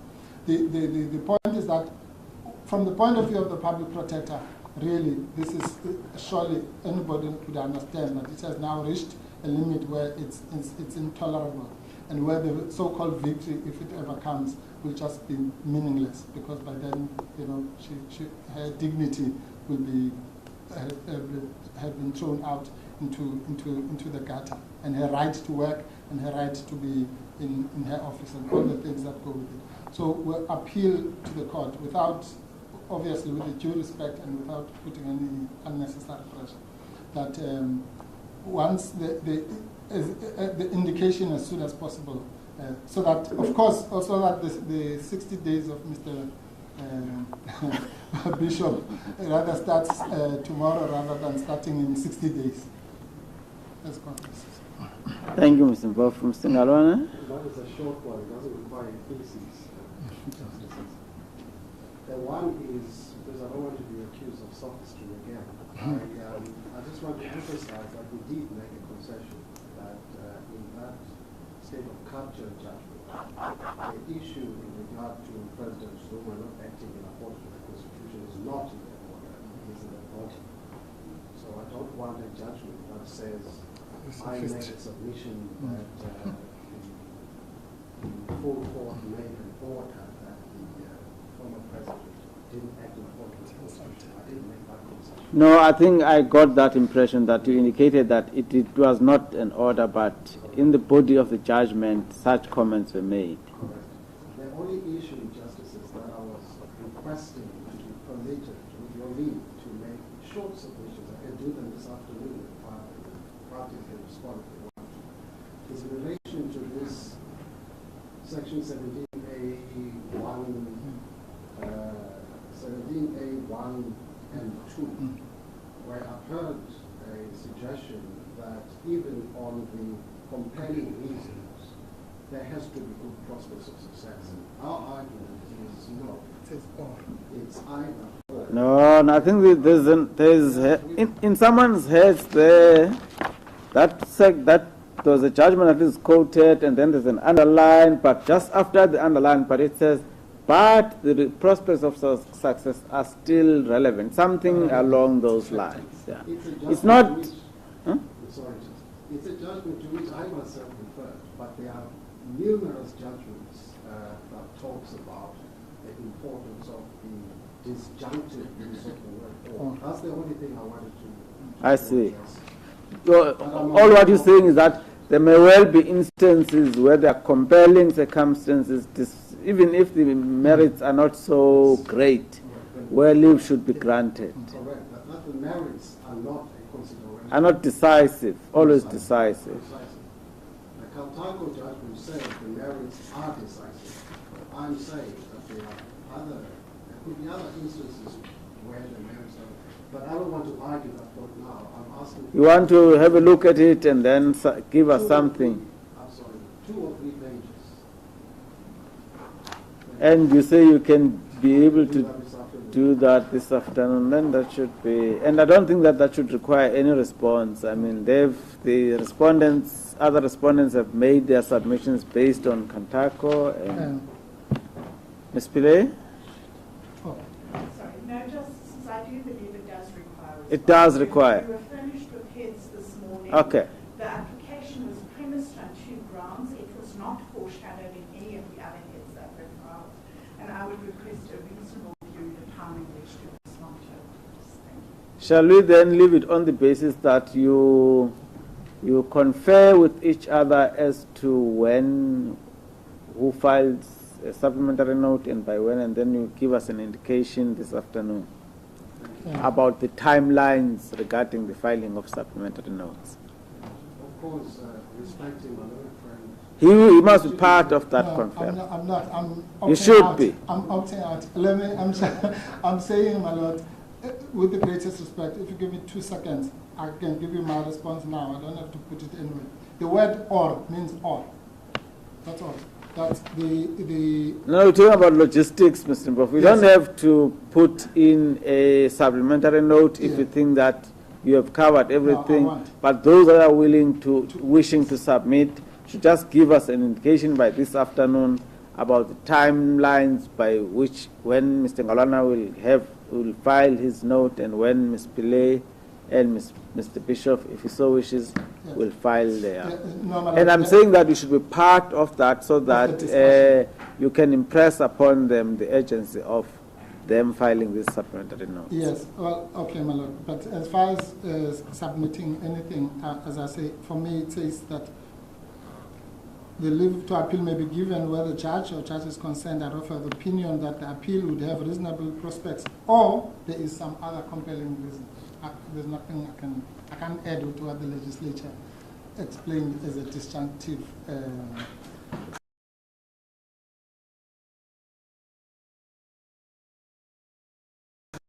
Be my guest, especially if they, I suppose one afternoon is not going to it can deprive them their rights. But as long as Malala has qualified it by saying he's sensitive to the fact that, there's somebody who's sitting in suspension here. All right, then that brings us to the end of today's proceedings. And once again, I must thank all counsel for submissions that have been provided, both orally and in writing. You shall let us know when you are able to file the supplementary note. We'll consider the request, and I make no undertakings and no promises. We'll do what's humanly possible. And judgment is reserved. As the court is, to the court.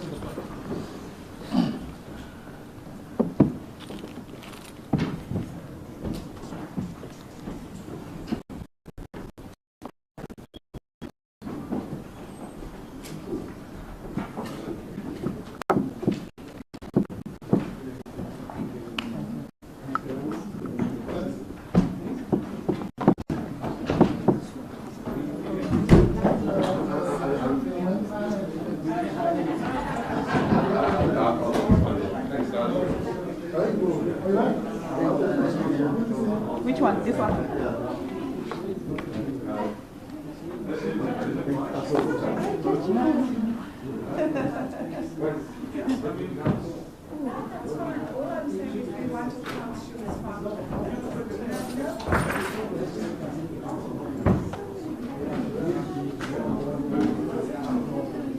Just tomorrow we respond the next day. I'm going to get the answer to his conflict statement. I think not in there because I said.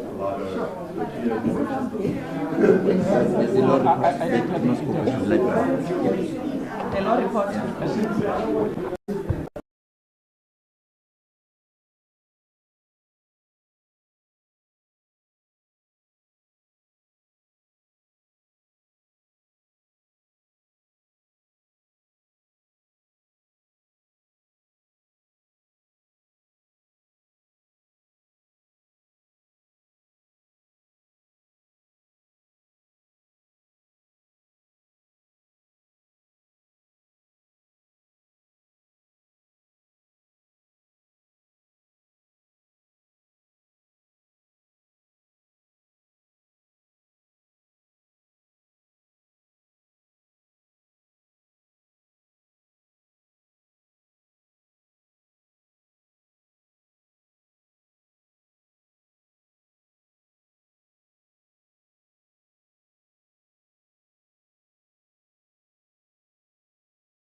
Court says the President's decision is invalid, but that must be ratified by the Con Court. Yeah.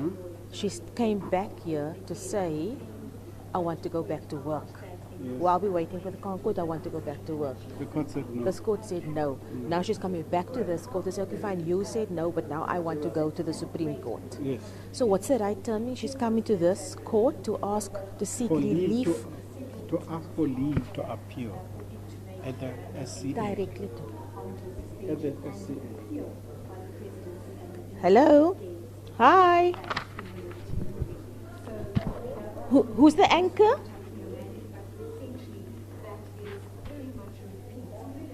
Can you boost my sound?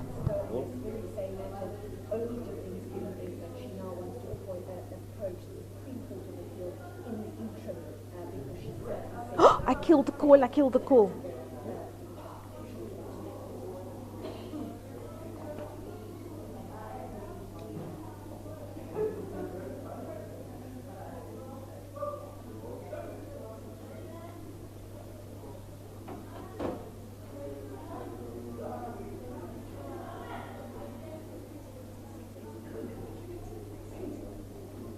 Lindsay, you stole my opening line. She wants to go back to work.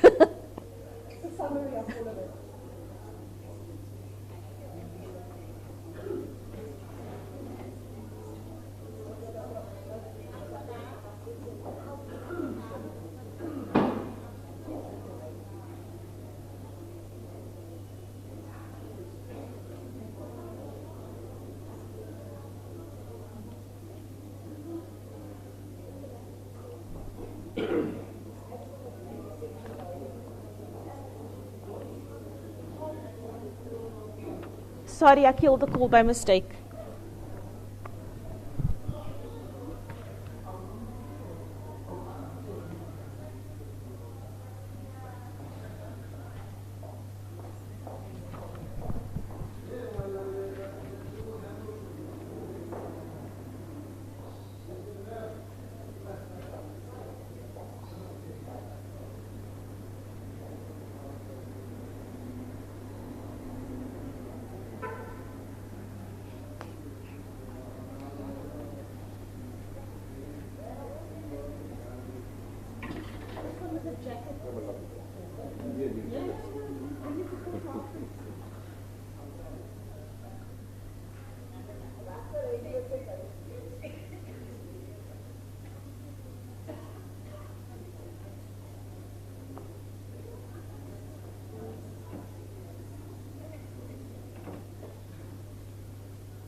A very good afternoon to you as well. Look, the gist of this case, it's all about the suspended advocate Busisiwe Mkhwebane's bid to go back to work. She just wants to be able to go back to work even while the suspension is hanging. And this has been going on for the last few months. So today's matter is about her seeking relief from the Western Cape High Court for her to go directly to the Supreme Court of Appeal.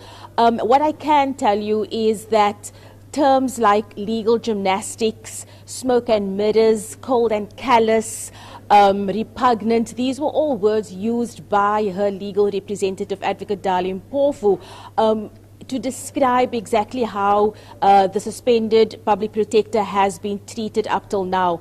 And he says that while this Western Cape High Court might not feel that she can go back to work right now, another court should be given the opportunity to possibly overrule that decision or disagree with that decision. So what's happened is after her suspension, after her original suspension in June, she came to the Western Cape High Court and this court declared the President's decision invalid, but that decision has to be ratified by the Constitutional Court. The suspended public protector then came back to this court to say, okay, fine, while the decision of the Constitutional Court is pending, can she go back back to work in the meanwhile. The same Western Cape High Court then said no, she has to wait for the Constitutional Court to ratify this decision, and this is why she was back today to say, okay, fine, I didn't get any joy from you, can I now go back to the Supreme Court of Appeal? That is what today was about.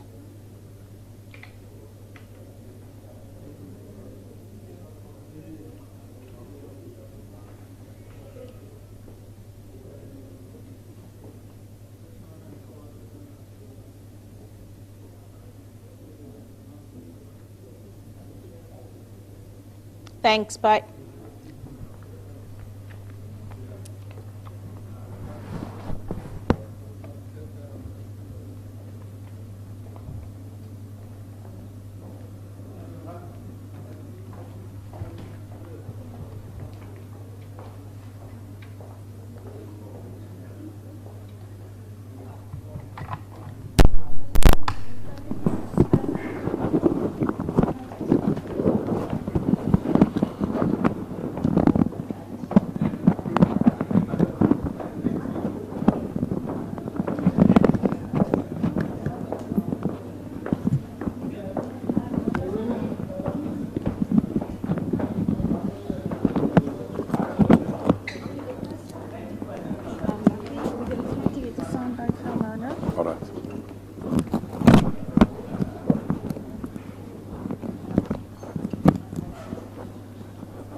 No, when I've TLK.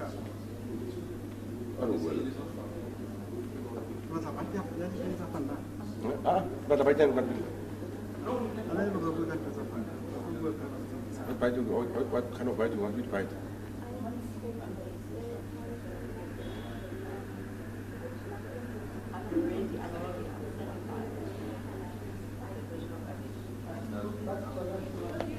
What do you want to talk about?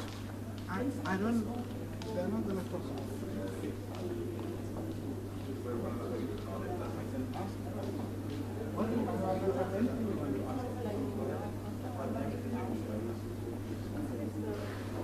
I think they were about 61 men.